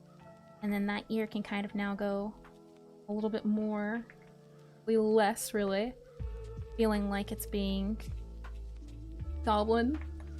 And then can I have that be the mouth, maybe? Help it show off, hey look, this is lights and shadows. So this is, we had, I think that's a little bit better. We want pointy chin, right? Pointy chin, okay. Let's do something more like that, maybe? Maybe a smaller ear. This. I keep getting goblin-y feels from it. Like that, I'm thinking. But if we do that, maybe we have to do like that. I think that's a little bit better. Let me get some lemonade.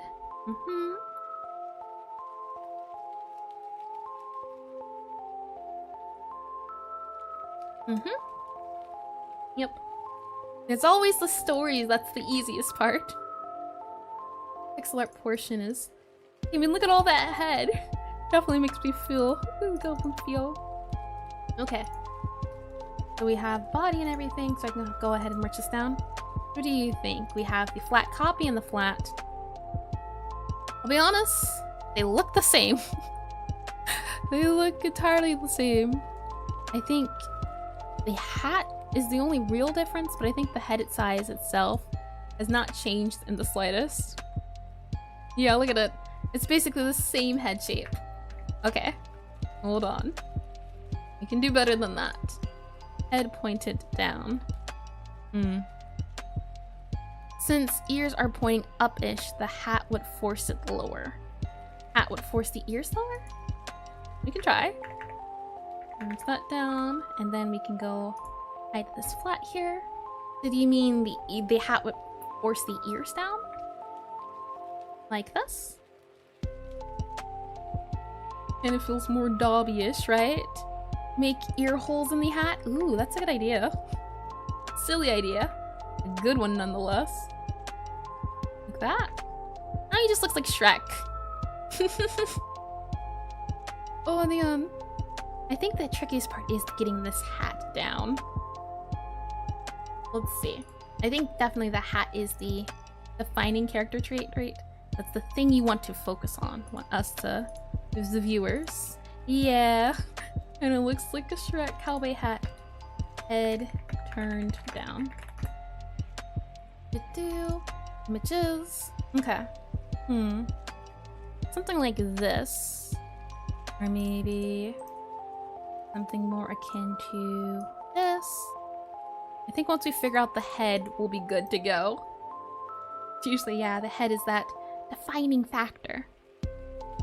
Okay, they have more references of hats and heads, and it's so nice people offer their heads to be turned down while they're wearing the hat. It definitely helps. Okay, I'm saying all that. Let me drag these guys here and we can try to mess around with the head a little bit more.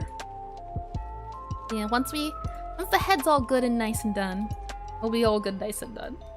Well, not really, but at least with the lining bits.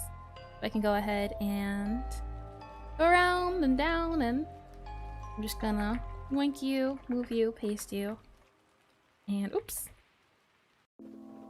You are no longer needed in your services. We're gonna try this again.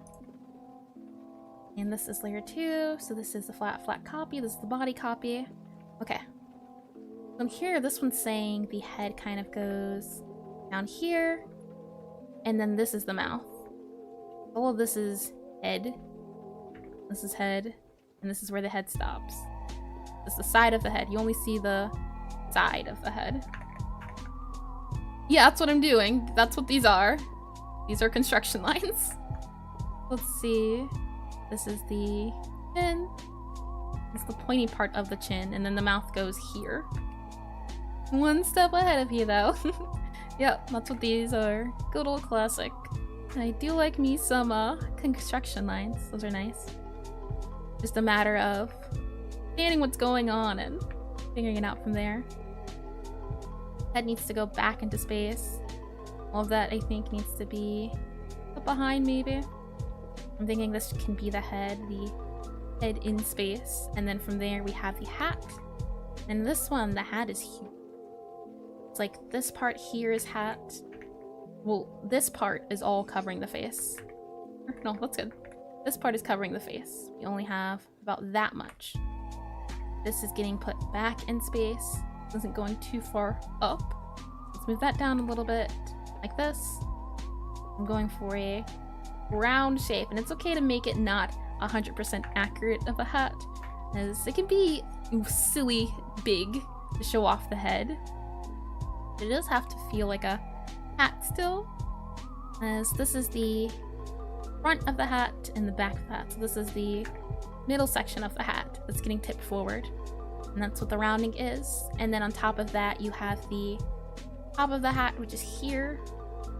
Well, the round bottom part of the hat, and then you have the top of the hat, which is here, like that. And to make things a little bit easier to see, something like that. It looks a little bit too tall, so we can push it down a little bit. Push it down and pull it back. Pull this guy back some, and make this kind of come back in space more. And yeah, this is definitely going to be a tricky. Hats are hard. Never knew in BRB. Sure. Oh boy. Okay, this is okay. So we have the, and what was it? Alt, right? Oops, not Alt. Maybe it was Control. There's one button in here for the. Here, make this smaller. There we go, and then it's Alt. Yep, there we go. We can kind of figure out hat like this, I think. Is this more fitting of a hat? Kind of goes a little bit too far back. So maybe we can do more akin to this. And then from there we have another center part of the hat. Something like, hold on. Like that. This is the pointy bit. And then this part just gets raised and elevated. So maybe like this, kind of coming from behind, and then also make this a new layer and set this to a new color, just so we can tell the difference between the two. And then we can go ahead and copy and paste. And then, oops, you can go ahead and copy, I said. Go ahead and, oops, copy. Copy, and then paste. And this guy can go up like this. And then now it's this is the sides of the hat. The idea behind that one. Oops. Like that. The issue is some of the sides kind of have to be moved. So probably like this. And then a little bit more round here. It looks more like an Undertaker hat, right? Feels a little off. I definitely think I'm gonna have to mess around with this a little bit more. Maybe this is a little bit too big of a sprite. might be the issue here. You can always resize it and change it. Not now, but I mean, this is a general thing. Maybe I just lack the skill at this point to do something this big. It's more than fine. I'll just have to go back to the drawing board. I will certainly be drawing for Monday this guy, but wanted to get an idea and then we can kind of flesh it out as we go. We'll go ahead and delete this. Yeah, I'll have some vampire looks to them. We'll join the spooky crew of this spooky month. And this can go ahead and get gathered. And I'm just thinking, okay, this looks like it gets flattened down. Hats are hard. I did not realize that. This kind of comes down as well. More so akin to this. And this kind of gets ran around really. Like that. And then this kind of also has a front feel. That. And then this kind of goes up in space, back in space. And then we can go ahead and grab this guy. You know, when I said I was bad at clothing, I didn't think that would include hats. But we can go ahead and add hats onto there. I usually try to trust the process, but I'm not feeling this one, I don't think. I think it's just, maybe it's the pose. I don't know about this pose. It might help to make him smaller. We can try that as well. See if that helps. For example, maybe we might have a better suited time going for... I can grab all of these together. This will help a little bit. There are 3 dents in the top of the cowboy hat. Yeah, I'll show you what I'm looking at. I can help you see what I'm trying to make, but I don't think I'm making it quite correctly. But I see the dents. I'm looking at this guy. There's a dent here, there's a dent here, there's a dent here. This one has a big dent like this. This one also has a dent here, and a dent here. I see it, it's just a matter of the shaping. The shaping's very often wonky to me. I don't really look at hats much. And that's okay. I'm thinking, okay, that's not working. How can we fix it? Maybe instead we make it a little bit smaller. So for example, new group. This will be the first hat test. We can stick with a pose, but do bigger, or mean smaller size. So for example, maybe instead the head is this big. Well, the head's already that big, but maybe the head's this big. And then that would make the hat a little smaller. Maybe the hat then would come around like this, come around the head, like so, and maybe this is a little easier to draw out. And oh, I did do that. Okay. Going back to the blob method, as I think the blob method's been my always good try to do. It's a matter of figuring out that shaping. I think that's my issue. And that is a-okay. It's just a matter of doing over and over again. But yeah, like a fedora, I do agree. The issue is I'm not a fedora drawer, so it's a little tricky. Like that. And then I can go ahead and move this guy here. Here. So something more akin to this, though it's back in space. More akin to something like this. Like that. I definitely see, what is it? 50, drawing 50 hats for a challenge. Just to get better at hats. Oh boy, this is painful, I will say. So then we can kind of have that hat. Definitely seems like a huge hat, right? There's the huge big hat on him. Huge big hat that gets rounded out here. And I think maybe it's the colors, or I don't know. We have this big hat shape, and then we have the top of the hat. Let me go ahead and erase you, all of you guys, just to kind of round it out. But now it looks like a golfing hat. So we can kind of have this as the bits, and this is the top of the hat. It kind of comes to this angle here, and definitely gonna figure this out soon, but I don't know if we'll have enough time to, but we'll see. Yeah, I think I'm making this too complicated. I think that's my issue. What we need to do is look at some more references. So if I type in here, Pixelart hat, or Cowboy. How are cowboys drawn? Interesting, interesting. Yeah, I think it's the position of the head that makes this more difficult as well. It's the fact that we want it to be down and up is the tricky bit. Let's see. Like this. Grab some of these guys. The hats are certainly finicky, but it's okay. As we can always try again. I'm seeing the teeth that were mentioned on the hat. The hat seems to be more simple in these I'm looking at. We'll see.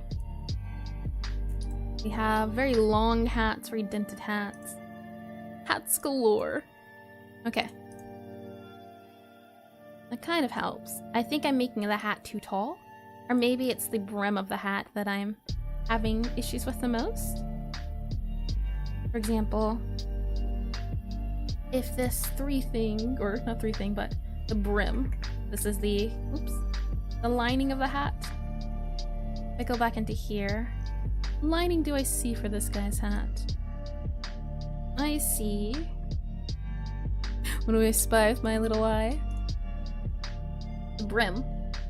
And this brim is the thick part of the hat. That's the part that you can see, the thickest part. So like here would be the brim.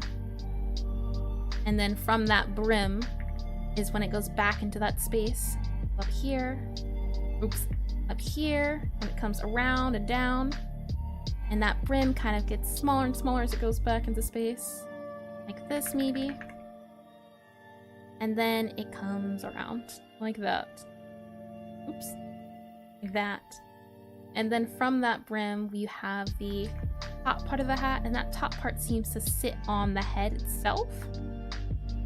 If that's the case, we can kind of move this head down a little bit, or move the hat down a little bit. And then now we can try to figure out the brim part. And this brim part seems to be like a, just hold on, coming to say bye, turned off the stream like 2 hours ago to see you tomorrow. See you, Moon Raider. Thank you for coming. Thanks for joining. Yeah, this has been a doozy, but it's alright. That's why we do the learning streams and everything, to prepare for painful moments like this. I'll eventually get it right. Soon, TM. Yeah, see ya. Thanks for coming. I'm thinking something like this for the top of the hat. This is that area. You know, I can't really do all of this. Let's see if we can figure out the hat. I'll be happy if we can figure out that part at the bare minimum. Let's see. We need it to be darker. So the hat kind of comes down. And this is where it kind of comes around the head to do its cool hat things. And that's the hat feel outline for the rest of it. But it kind of goes back into space like this. And then it kind of comes down forward, like that, like a piece of cheese is what I'm saying. Or something like this. And it comes down. That means this guy can kind of go around a little bit more. Really needs to come around a little lot more, like that. And then this can kind of come down. And as that is turning in space, it gets thinner and thinner for the brim. Like this. Means this can also kind of get thinner and thinner. That. Oops. Like, or so like, oops. That. Ish. Sort of. And then we have the top of the hat. And this is that part that comes over and around. You might see this area. And then from this area, it goes down. And then we have that rounded edge. Just this guy here. More so like this guy here, right? And that gets rounded. But even with that edge, we have two areas. We have this line part here that comes in, and this line part here that comes in. Like this. And then we have the dark part. I'll just get a dark color just to show off what I mean. It also needs to be cooler. I keep forgetting it, but this is an example. How I'm trying to visualize said hat. You have your dark part here that comes up. And this is that inner part soft dent comes in, and then you also have this kind of dent in here that kind of comes in, it seems like. And then, oops, we can go ahead and erase these guys. These are in the back. And this is, yep, this guy. Maybe this can come out a little bit more like this to kind of show off the dent, but no, I think this is fine. Something like that, and then we have the white part of the head again. We can go ahead and fill this in. Oops. Fill all that in. Oop. Like this. That. Fill that in. Cowboy hat. Does that feel more cowboy? Great. I'm glad it looks better. So yeah, it's I think the issue is size. We need to make it smaller.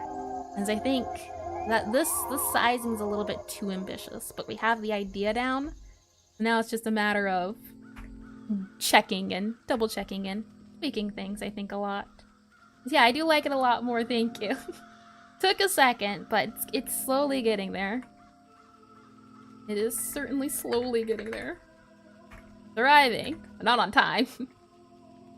And it goes back into space here. Kind of has that round area. Round area kind of goes down. Again, I can go ahead and merge this down a little bit as well. Just trying to figure out the size of the hat. The brim can be a little smaller, yeah. That is what I just swapped up. Yeah, I think the brim is a little too iffy on that side. You can see here the hat I'm looking at. And here in PDF. Right, there's a lot of brim. Look at all that brim here. That's what I'm seeing. So you have all this brim, and then you have the face. But it could also be the perspective that's making it. But right now, what I'm trying to make sure I show off is the thickness of the brim, though it might be in vain, as maybe at this size of Pixelart you don't need that thickness, but I want to show off this bit here that's thick. But maybe I don't even need to show off that thick area. That said, we can move back in Aseprite. And we can go ahead and continuously carve at this hat. If nothing today, I will not be defeated by a hat. Anything but the hat. Oh boy. Something like that. And then we have the light and dark part, so I think this is okay. This shows off the hat just about. And then you can see about rounding this out, though I don't know. Doesn't look too bad. We add that brim here, like this. I think the one line is okay. The one line is it. I don't know if I like this or this better. Or, and not that, or that or this. I think it kind of depends. And then we can go ahead and add the ear. You can't really even see the ear, truth be told. We can go ahead and add the face. I definitely don't think the face needs to be bigger, it can just be very tiny. And saying that, we can go ahead and pop this out. Make sure we get all of that in. I definitely think the hat on its own now looks like a cowboy hat, which is good. That's what we wanted. Step 2 is adding the cowboy to the cowboy hat. Let me go ahead and move this up a little bit to make things a little bit easier for me to get a scale of perspective. We can go ahead and, oops, yoink this guy here, and like that. As if we didn't do this, you can kind of see, well, you can see, but the guy's face is a little long. So we can go ahead and do the chin, that pointy chin we wanted to do. Maybe something more akin to this. More so like this. For the pointy chin bit. That. And then we kind of have the head going back in space. Maybe something more like this. It kind of looks like the front of the head now, right? Which is why I thought about adding that shadow.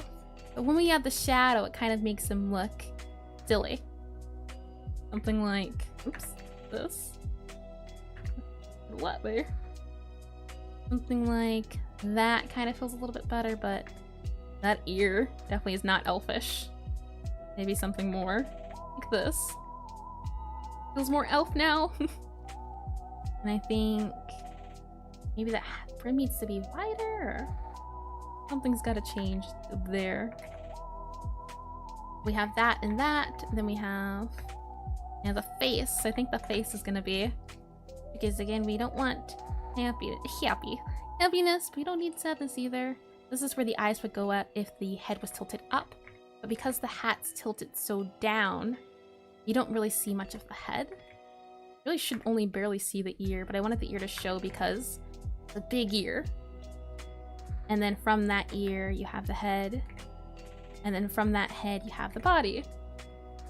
And it kind of just stems out from there with the body, and we have the shirt and the, what is it, the thing, making the head 1 pixel bigger on the left. This over here. Let's see. I drag it this guy over here, like this. Ooh, I quite like this. It does look nice, I do admit. Something like that to make it look a little bit darker. Yeah, I can see that working. I wonder about that ear. Yeah, I see it. See it? Yeah, like that. I do like that. Definitely makes it look a lot more cartoony. But I think, yeah, that's what we're going for. Looks like a Terraria head turning to the left now. Yep, I do like it. So then next up we have that guitar. Guitar is very important to the character. We can go ahead and say, okay, maybe perfect, that's good, that's good. Yeah, I'm thinking maybe the character size. I'm saying that. I'll try for another 30 minutes, but then after that, whatever we get, I'll try to finish. I think, yeah, smaller for this character seems to be a little bit better. And then we can kind of have it showing up more. Maybe we can do some animations for strums when the time comes. Look at this. Well, beautiful guitar. You can't tell me otherwise. The guitar was made in beauty and grace. We have this here. And then we have the guitar. Oops. Ooh, like, guitar. Hold on. I just, maybe like that. No, it's not a guitar. Maybe more like this. Bingo. I'm trying the mango shape, it's not working. Something like that. And we can make it a little bit smaller. And if we're gonna do more cartoony proportions, then we can take some liberties here. Maybe more akin to that. Around up here. Inner here. This. That. More in than out.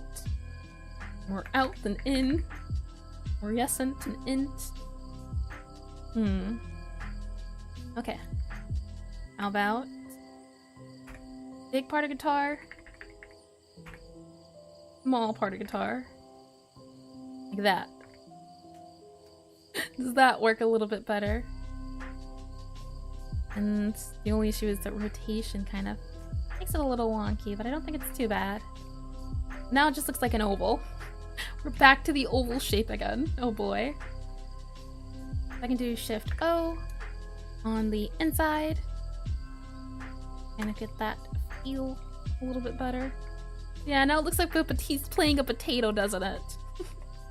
Oh boy. Like that, or maybe more so akin to this. Oops. Like that. And then I'm thinking this part at the top has to be a little bit shorter. Like this. This can kind of then wrap in a little bit like this. Or maybe it needs to come out a little bit more. Let me go get the look. Like this. Yeah, it doesn't have to be. Now that it's smaller, we don't have to worry too much. The issue with sizing is always what fits the bill, and I really want to get that hat. And so whatever the size the hat is, the sprite can be based around the hat. I think my idea going in was basing it around the guitar. Since the size of the guitar, yeah. Can you try copying the old guitar and modifying it? I could. Let's see. Where are we at? Body. Oh, is this the guitar we're working with? Yeah, okay. This is new, T-U-T-G-U-I-T-A-R. There we go, new guitar. And then we can go ahead, hide and show. Okay, see. This is your hat. We can hide your hat, that hat. We don't need that, we need the flat copy. And then we can go ahead and try resizing you. Bit of a challenge, but we'll see. And then new layer, paste. Go ahead and hide that group. You can go ahead and hide all of you. That's for the most part just about the guitar. And then resizing. And a resizing sometimes is a little bit wonky. So let's see. And resize. Oops. Resize. Ooh. Did work. Look at it. I can see guitar in here. It might be a little bit too small, but I see guitar. Hold on. You're onto something. Let me hide this again. We want a big guitar, so maybe something more like this is a little bit better. Well, that's cool. Yeah, I'm definitely feeling more guitar feel in this one. And we can go ahead and round that out. That is cool. I didn't even think of that. This is nice and handy. Usually I think resizing makes it a little bit wonky, but it's cool that it keeps the shape sometimes. And then kind of, I say as then I ruin the shape. Hold on. I'm trying to change it a little bit, or at least clean it up. Like that. And like this and this. And then we have the bottom of it. We can stay in this dark kind of black coloring. I don't think it minds. Or so maybe even this would be the kind of rounded edges. Definitely feeling more of a tailorish feel from the outline. I do like this outline. Feels nice. The question now is, what about those hands? Where are those hands going? Let's see, you can change the scaling method on the top Aseprite so it maintains the original shape better. Can you? Hold on. How do I do that? We have the second guitar here. What is this? Do symmetry. And we have to Google that either. But maybe it's an option? Possibly? Let's see. If I just quickly type and double check Aseprite, A-S-E-P-R-I-P-E, scale better. Let's see. Edit size? No. I don't think so. Hold on. You say click on it and drop down menu will appear? Sure. Where's the drop down menu? Click, drop down menu? This here? New convert to layer tile map. Properties? User data? Fast rotation? Rotate sprite? I think it helped a little bit. Unless this isn't what you mean. In that case, I'm not too sure. But if that's what you mean, I definitely think it helped keep its shape. And I might also need to... Oh, that's it, I see. I think... What is it? Is it control that makes it stay the same? How do I scale it with, Scale it, it has less doubles and jaggies. I see. That's neat. I will keep that in mind, thank you. What? Just another tip. Oh, the tips are lovely. Okay, let's see. Next up we have the body and the legs, and all I need to do that is... This is the head and the hat, so I'll go ahead and move this down. This is the other guitar, I can go ahead and delete that. You have to hold down left mouse button, then shift. Ooh, interesting. Hold on, I want to try. So, transform, left mouse button, then shift. Oh, left click, then shift. Left, shift. Oh, that's cool. Oh, that's neat. Hold on now. Let me undo that delete. Okay. The left mouse button, shift. I see. That's cool. Okay. We might use that later then. Thank you for the tip. That's nice and handy. Okay. Yeah, and that paired with rotation spike works really well. Yeah, why would people use fast rotation then? What does that one do that the other ones can't? And where did that guy go? And he does colors. What's the difference? Why don't they? Yeah, this is a very handy tip. So now you have the body kind of leaning to this, leaning against the edge. And you have the arm kind of going out here. The other one kind of coming in here. And it kind of comes up for the guitar. And this one kind of comes down. So instead, the body more so leans this way, then comes down. See, it's sort of like when you're working with huge drawings. I see. Oh, that makes sense. One for small, one for bigger. I got ya. That's nice. That is good to know, as I like learning new stuff each time. So his hand would go about here-ish. But here. I think here is okay. It goes up a little bit more. Ooh, I quite like it going up more, truth be told. And we can go ahead and merge this down. Now we just need the rest of the body, as I think, yeah, having it in shadow is pretty cool. And then just the rest of the hand. This. And then the rest of the part of the car. And it is a little wonky, but I'm liking it better than it was.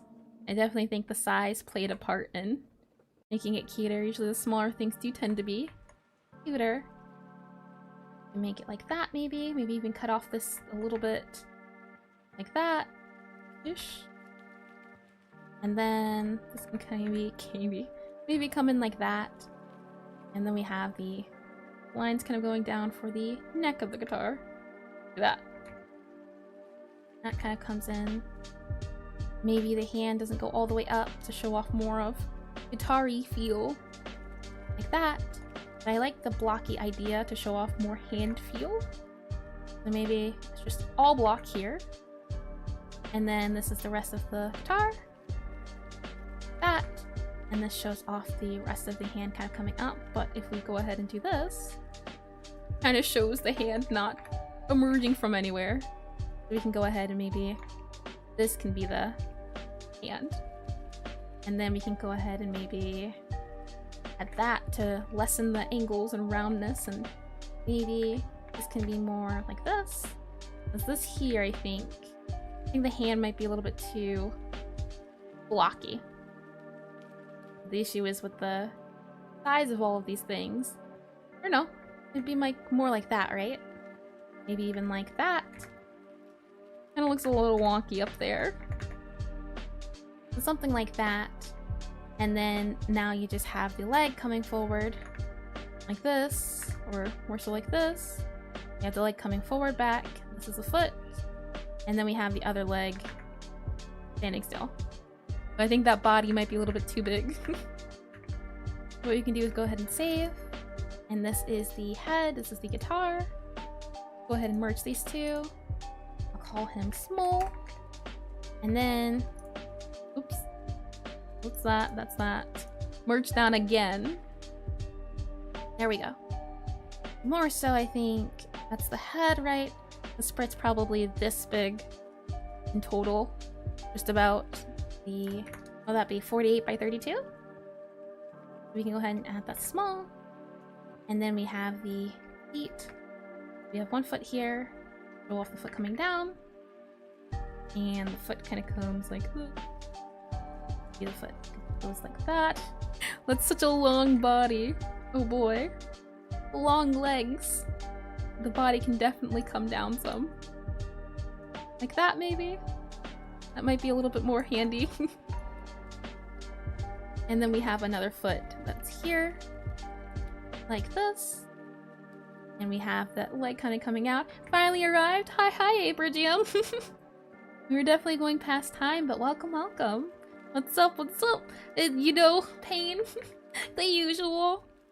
Having tons of fun 100% with Pixelart not pixelarting, but working out.